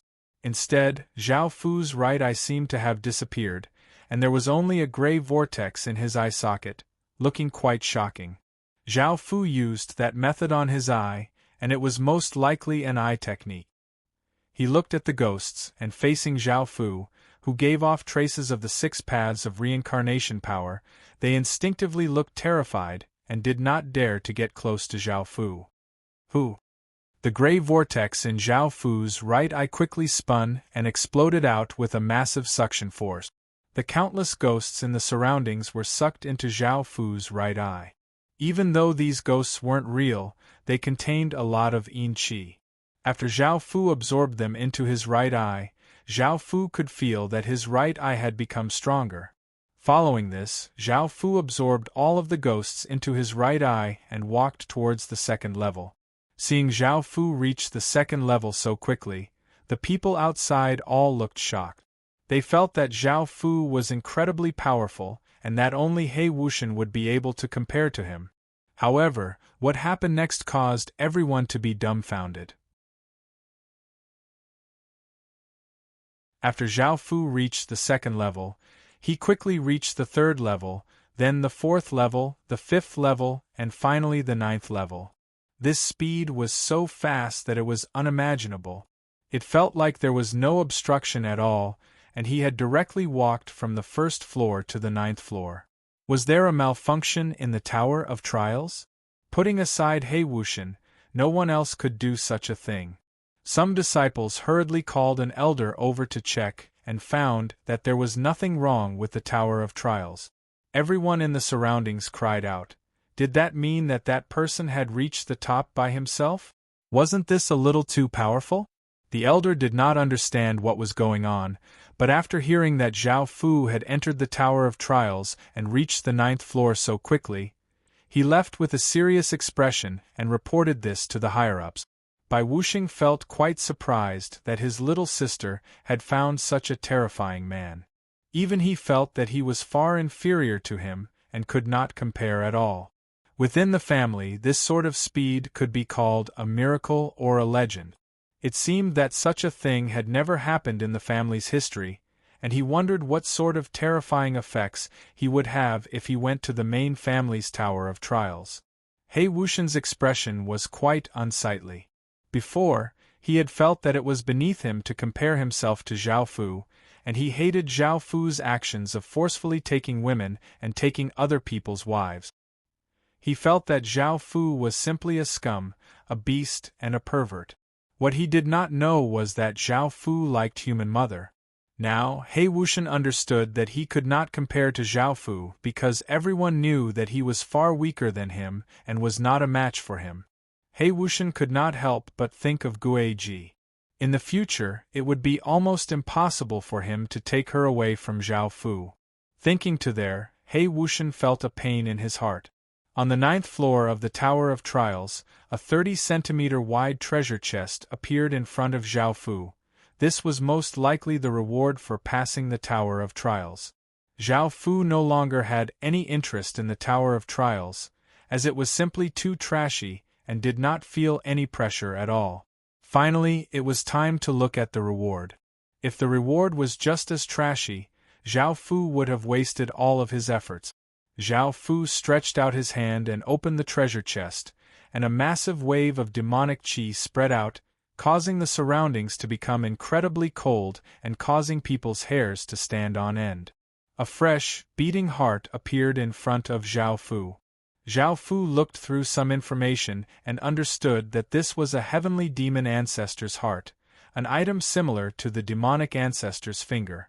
Ever since he had eaten that finger, Zhao Fu had missed that taste, and he wondered what this heart tasted like. Zhao Fu held the heart in his hand and took a bite. He found that it was extremely tender and tasted even better than the demonic ancestor's finger. Moreover, the beating heart seemed to contain some vitality, and even the blood was quite warm. Zhao Fu continued to eat the heart in a few bites, and his body quickly absorbed the massive wave of demonic qi. Zhao Fu wiped away the blood from his mouth, and felt that he had not had enough. The heart was only as big as a fist, and was not enough for him to eat.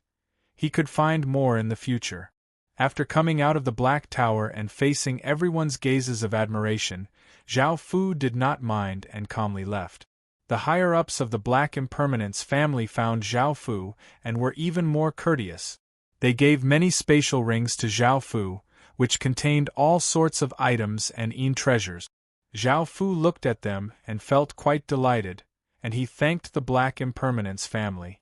Now that they had officially formed an alliance, the Black Impermanence family would provide many resources and treasures to Qin. In the future, when Qin became more powerful, they would be able to repay them. Now that they had achieved their goal in coming to the Black Impermanence family, and the Black and White Impermanence had been satisfied, it was time for them to leave and head to the historical remnant.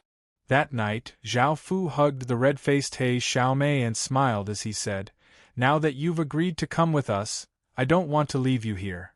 He Xiaomei was He Xiaojie's mother, and she nodded shyly. The next day, they left the Black Impermanence family. He Xiaomei did not brazenly leave with Zhao Fu and instead left quietly to avoid He Wuxian. He Wuxian felt quite pained by Gui Ji's departure, so he did not care about his mother. A few days later, Zhao Fu and the others finally arrived at the historical remnant. Zhao Fu took out 7 keys and opened the historical remnant.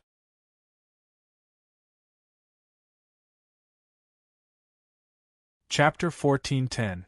Zhao Fu and the others were standing on a tall mountain, and Zhao Fu took out 7 keys. The 7 keys gave off intense light and 7 massive auras spread out. Immediately, the heavens and earth dimmed as the sky gave off all sorts of lights. A massive silver door giving off immense pressure slowly appeared in the sky. This silver door was 10,000 meters tall and did not stand in the sky. Instead, it lay in the sky and there were all sorts of flowers, grass, trees, mountains, and rivers carved on it. It gave off a grand aura and there were 7 keyholes at the center. When the silver door appeared, the people in the area also sensed the ripples coming from it and flew over curiously. Zhao Fu waved his hand and the 7 keys turned into 7 rays of light that shot into the sky and stabbed into the 7 keyholes. Zhao Fu raised a hand and a massive wave of power grabbed the 7 keys and twisted them. Boom! A shocking explosion sounded out as a massive shock wave containing immense power spread out, causing the sky to tremble.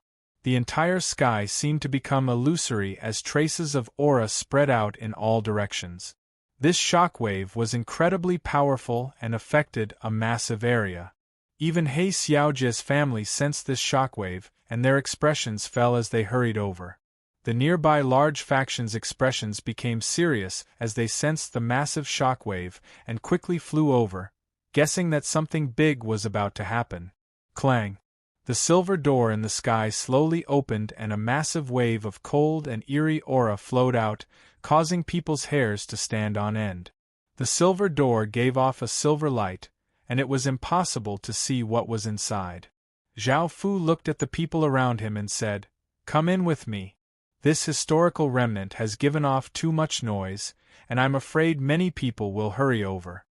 Gui Ji and the other women nodded.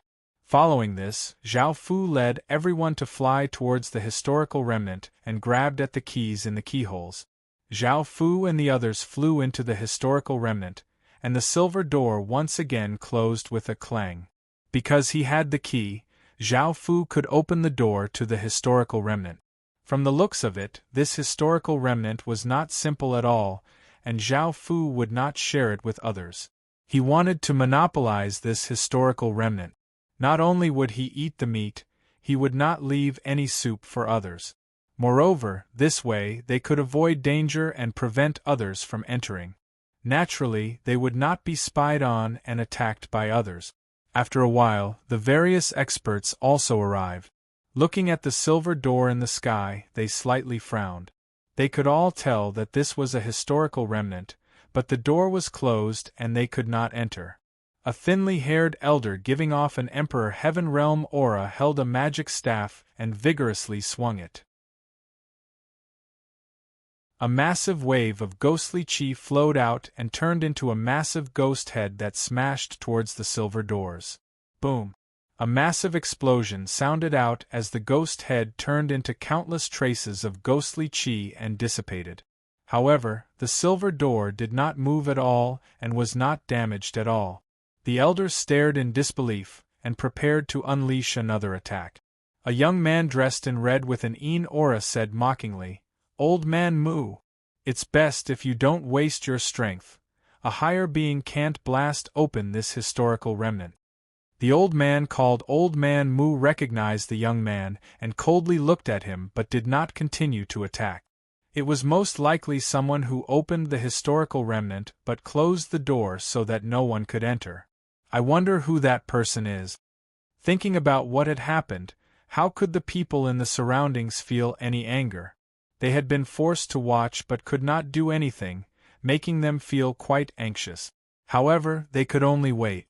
This historical remnant was not simple at all, and they wanted to obtain something from it. They were not willing to go back empty-handed like this. He Xiaojie's family also dared to come, as did He Wuxian and Bai Wuxian. They did not know that it was Zhao Fu's group who had opened the historical remnant and unkindly closed the door. Zhao Fu and his group went into the historical remnant and appeared on a mountainous region. There was dense vegetation around them, and there was no sound at all. There were no signs of activity at all, and the sky was gray and hazy, looking quite strange. After looking around for a while, Zhao Fu and the others continued onward. Suddenly, a large number of formless creatures appeared in the surroundings and started to attack Zhao Fu and his group. However, not only could they not see the formless creatures, but their attacks were unable to deal any damage to them. Shang Long, He Xiaojie, and the others unleashed defensive barriers, but the formless creatures were able to easily pass through and attack them, causing them to be slightly injured. Nation armaments could not be used here, and the formless creatures were incredibly strange. Zhao Fu had unleashed his divine realm domain in time, and with his divine realm power, the formless creatures were stopped and were unable to attack them. However, it seemed that more and more formless creatures were gathering. They could not see the formless creatures, but they could sense more and more formless creatures gathering. The strange aura in the surroundings became more and more intense, and even a divine realm expert like Shang Long started to feel nervous. "What are those things?" Zhao Fu asked the others seriously. The others shook their heads, and He Xiaomei thought about it before saying, "They're most likely ghosts." This caused everyone to feel quite startled. Weren't ghosts the weakest and could be easily destroyed? Why were things like this now? He Xiaomei explained, the earliest ghosts in the underworld had this ability. They did not have any bodies and were immune to all attacks and defenses. They were incredibly strange, and only extremely high-grade power would be effective against them. Right now, only Zhao Fu's power was useful, no one else's power was of any use. Zhao Fu could not see the formless creatures, and he slashed out a few sword lights, feeling that he could scare them away. However, they soon gathered again. This time, Zhao Fu had no choice but to use the reincarnation eye. 6 gray dots quickly spun in Zhao Fu's right eye, and a gray vortex appeared in Zhao Fu's eye socket.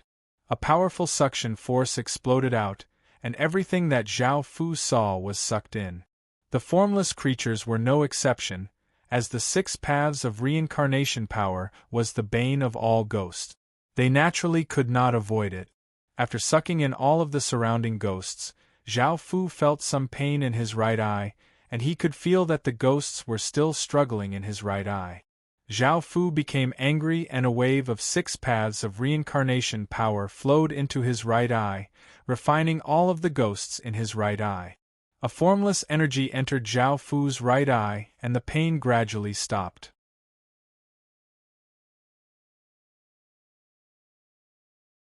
Chapter 14:11. In actuality, there was nothing special about these creatures, and they looked like humans. However, they wore white clothes and had pale faces. Their eyes were eerie as they floated in the surroundings. Now that they could see this group of formless ghosts, dealing with them was naturally quite easy. Zhao Fu did not fear them and continued onwards. When the formless ghosts came close, Zhao Fu sucked them into his right eye. The seeking beast in the spirit pet ring became quite excited, and Zhao Fu immediately let it out because it had definitely found something good nearby. After being let out, the seeking beast started to run. Because the seeking beast was 1,000 meters long, it attracted all of the formless ghosts nearby. Now, Zhao Fu and the others were standing on its head. The vortex in Zhao Fu's right eye quickly spun and exploded out with an incredibly powerful suction force, sucking in all of the formless ghosts that came close. As such, they could see a shocking scene. A massive beast quickly crawled and a powerful suction force above its head. The formless ghosts in the surroundings were sucked in, and the power in Zhao Fu's right eye became stronger and stronger. After a while, the seeking beast stopped and killed a dozens of meters long seeking beast with a single paw. Next to it was a 10-meter tall tree. The tree was covered with fruits that were as big as lychees. They were gray-white and had smooth surfaces, and there were terrifying ghostly faces on them. It looked like a very evil fruit tree. He Xiaojie cried out in delight. These are ghost face fruits. They're very precious and can quickly increase our death race's cultivation. Moreover, just 10 of them can allow a stage 9 death race member to break through to the Saint Realm. The other women also smiled. These fruits were quite important to them. Zhao Fu understood why He Xiaojie was so delighted.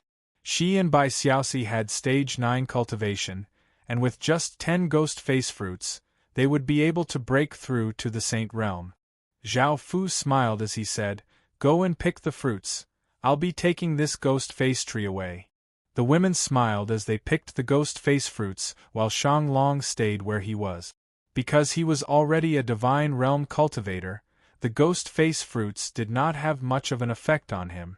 The seeking beast looked at the ghost face fruit. It had world realm cultivation, so the ghost face fruits were not very useful to it. However, with its nature, it still wanted to collect a few. Zhao Fu smiled and gave it a few, because it was the one who discovered it. After a while, Zhao Fu dug up the tree and planned to take it back to plant it. The seeking beast continued to search for treasures. However, 2 hours later, the seeking beast bit a gray-scaled python to death and threw the corpse to the side. A snow-white flower appeared in front of everyone. It looked like a daffodil, and its petals were snow-white. Its branches were black, and it had 4 leaves. It was 30 centimeters tall, and there seemed to be a woman's figure imprinted on its branches. She looked like a goddess. Shang Long explained, "This is a ghost god flower and is of great help to ghost gods. It can greatly increase ghost gods' power." Hearing this, Guiji looked at Zhao Fu in anticipation. Zhao Fu was not stingy, and had her take the flower and refine it. Guiji fused the ghost god flower into her body, and a powerful aura exploded out. Guiji originally only had stage 3 cultivation, but she broke through to stage 8 in just an instant, increasing her strength by 5 stages. Zhao Fu did not know if it was because the ghost god flower's effects were too good or if it was because Guiji had once been a half-celestial. He Xiaojie and Bai Xiaoxi sat on the seeking beast's back and closed their eyes to cultivate. They would most likely break through to the Saint Realm soon. After a while, the seeking beast brought everyone to a stretch of mountains. This time, it didn't come out directly. Instead, it roared at the mountains. Rumble! The mountain range violently trembled as boulders tumbled down and dust flew everywhere. A dragon made of stone, giving off a massive and heavy aura, appeared in front of everyone. This stone dragon was 10,000 meters long and its power surpassed the world realm. The seeking beast understood that it could not defeat it, so it roared and lured the stone dragon out so that Shang Long and Zhao Fu could kill it. After the stone dragon appeared, it roared at Zhao Fu and the others. The dragon's roar was incredibly loud, causing everyone's ears to ache and causing a wild gale to blow. Shang Long flew up and waved his banner, causing countless traces of Yin Qi to flood out and form an enormous ghost dragon. Shang Long fused into the ghost dragon and turned towards the stone dragon. Boom! Boom! Boom! The two enormous dragons started to fight.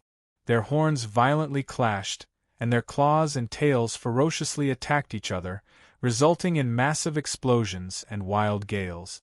The stone dragon's advantage was that it had great defense and power, while the ghost dragon was at a disadvantage.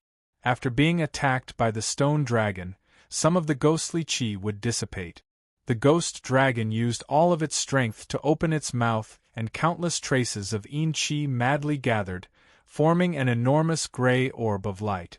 A destructive power spread out, and the ghost dragon raised its head and shot out the gray orb of light. The stone dragon opened its mouth, and countless traces of pale white light lit up the surroundings, causing the sky to be filled with danger. A terrifying power also spread out, and the stone dragon spat out a pale white ray of light. Boom! The massive gray orb of light and pale white ray of light collided, resulting in a shocking explosion. An energy barrier spread out with unstoppable force, instantly destroying everything in the surroundings. The ghost dragon and stone dragon were both sent flying back. The ghostly chi around the ghost dragon dissipated and Shang Long's body appeared, a trace of blood on his lips. There were many cracks on the stone dragon's body. Clang! Clang! Clang! At that moment, Zhao Fu acted. He stretched out a hand and the 6 gray dots in his right eye quickly spun as a powerful 6 paths of reincarnation power flowed out. Gray chains shot out from the surroundings, binding the stone dragon. Shang Long waved his banner and a massive wave of yin chi flowed out, turning into a few large hands that pressed against the stone dragon's body. Zhao Fu took out the emperor-killing sword and came before the stone dragon and lightly cried out, "Ghost Lord!" A massive wave of ghostly power spread out from the emperor-killing sword, flooding out like a ferocious ocean. A ghost head appeared on the emperor-killing sword and wrapped around Zhao Fu's sword-wielding hand. Boom! Zhao Fu slashed out and an enormous gray sword light slashed out, causing the heavens and earth to become cold. The sword light slashed against the stone dragon's neck, directly severing it. After the stone dragon died, its body turned into countless rocks and scattered, and a stone orb that was as big as a fist floated out. Zhao Fu stretched out his hand and caught the stone orb. He found that it was quite heavy and there was a dragon engraved on it.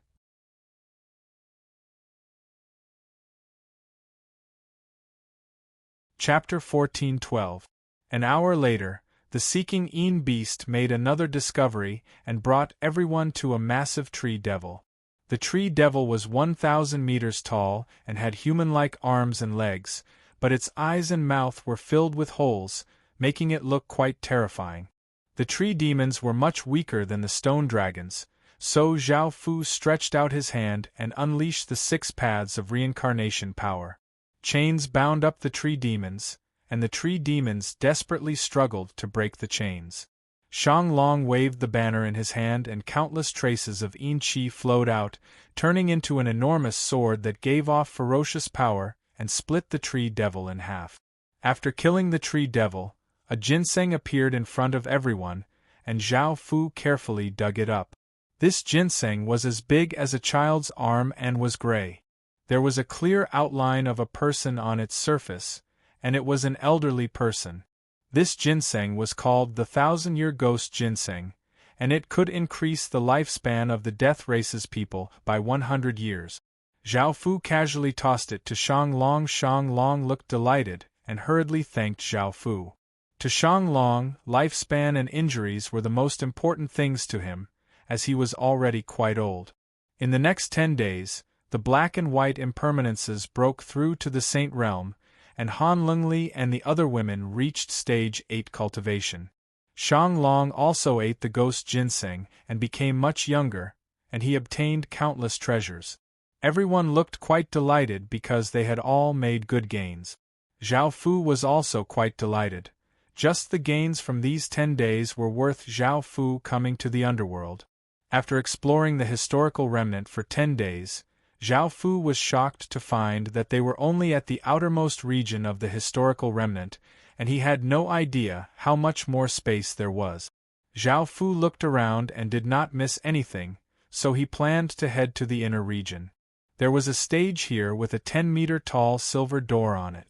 It looked the same as the one outside, but there was no keyhole. There was also a scroll on the stone stage in front of it. There were countless ghosts gathered in the surroundings, and there were all sorts of ghosts. They were all corporeal and could be attacked by others, reducing the pressure on Zhao Fu. Zhao Fu first had them lure away a portion of the ghost horde. They split into 3 groups, one for the seeking Yin beasts, one for the Shanglong, and one for the women. Then, Zhao Fu walked towards the huge group of ghosts alone. Sensing Zhao Fu's aura, the ghosts gave off massive roars and flooded towards Zhao Fu. Their cold and eerie auras filled the heavens and earth, causing people to fall into boundless terror. Zhao Fu's footsteps stopped, and his expression was calm. Facing such a terrifying ghost tide, he did not show any fear at all. He slowly closed his left eye and forcefully opened his right eye. 6 gray dots spun frantically. Boom! A gray vortex appeared in Zhao Fu's eye socket, and a massive suction force exploded out.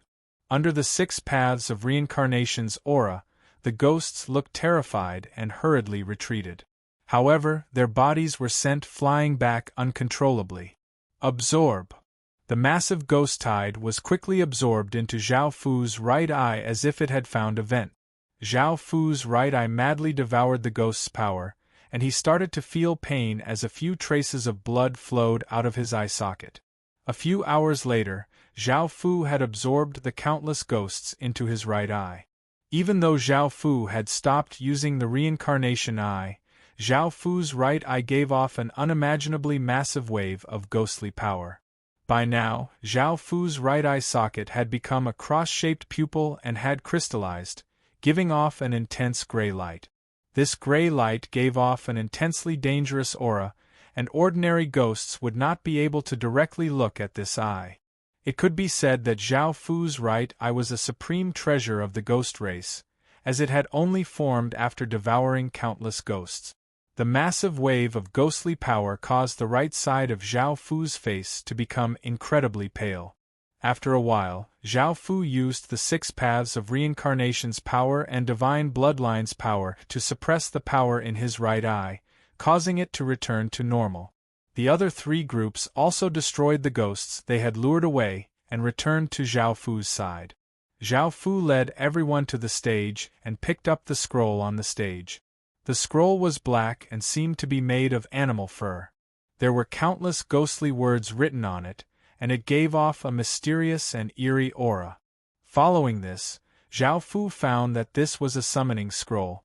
However, the number of summoned ghosts was quite shocking, reaching 1 billion. That was right. This scroll could summon 1 billion ghosts, and it could be called an incredibly rare treasure. Otherwise, it definitely wouldn't have such terrifying abilities.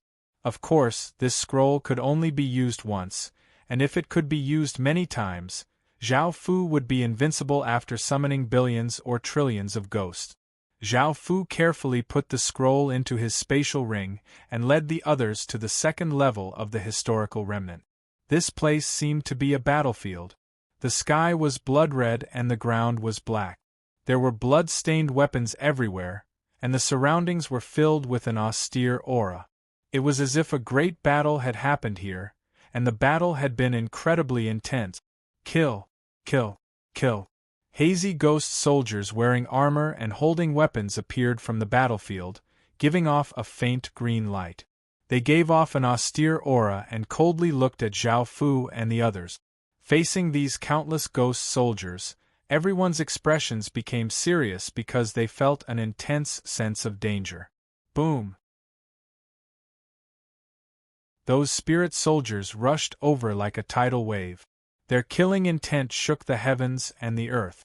Everything in the world could be killed, and the space seemed to have frozen under this aura.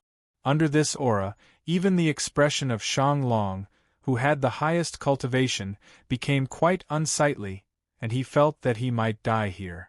Zhao Fu planned to once again use the reincarnation eye to absorb the ghost soldiers into his right eye. It was just that Zhao Fu's right eye had just devoured countless ghosts, so it was quite full. However, Zhao Fu could directly absorb them into the 6 paths of reincarnation. However, facing such an ocean of ghost soldiers, Zhao Fu felt a wave of pressure. These ghost soldiers were much more powerful than the ghosts from before. Suddenly, the Emperor Killing Sword started to tremble as Du, the Emperor Killing Sword's sword spirit and the Golden Dragon's little sister, said in Zhao Fu's mind, "Zhao Fu, you can use the Emperor Killing Sword. As long as you fully activate the Emperor Killing Sword's power, you will be able to suppress the ghost soldiers." Hearing this, Zhao Fu thought about the Emperor Killing Sword's attributes and found that it seemed to have a conquering attribute. Thinking about that, Zhao Fu gave a trace of a smile and took out the Emperor Killing Sword. He slashed his palm, causing his blood to fall onto the Emperor Killing Sword. You're tuning in to the Phoenix Knights YouTube channel. Don't forget to subscribe and join us on this journey to catch the most captivating stories.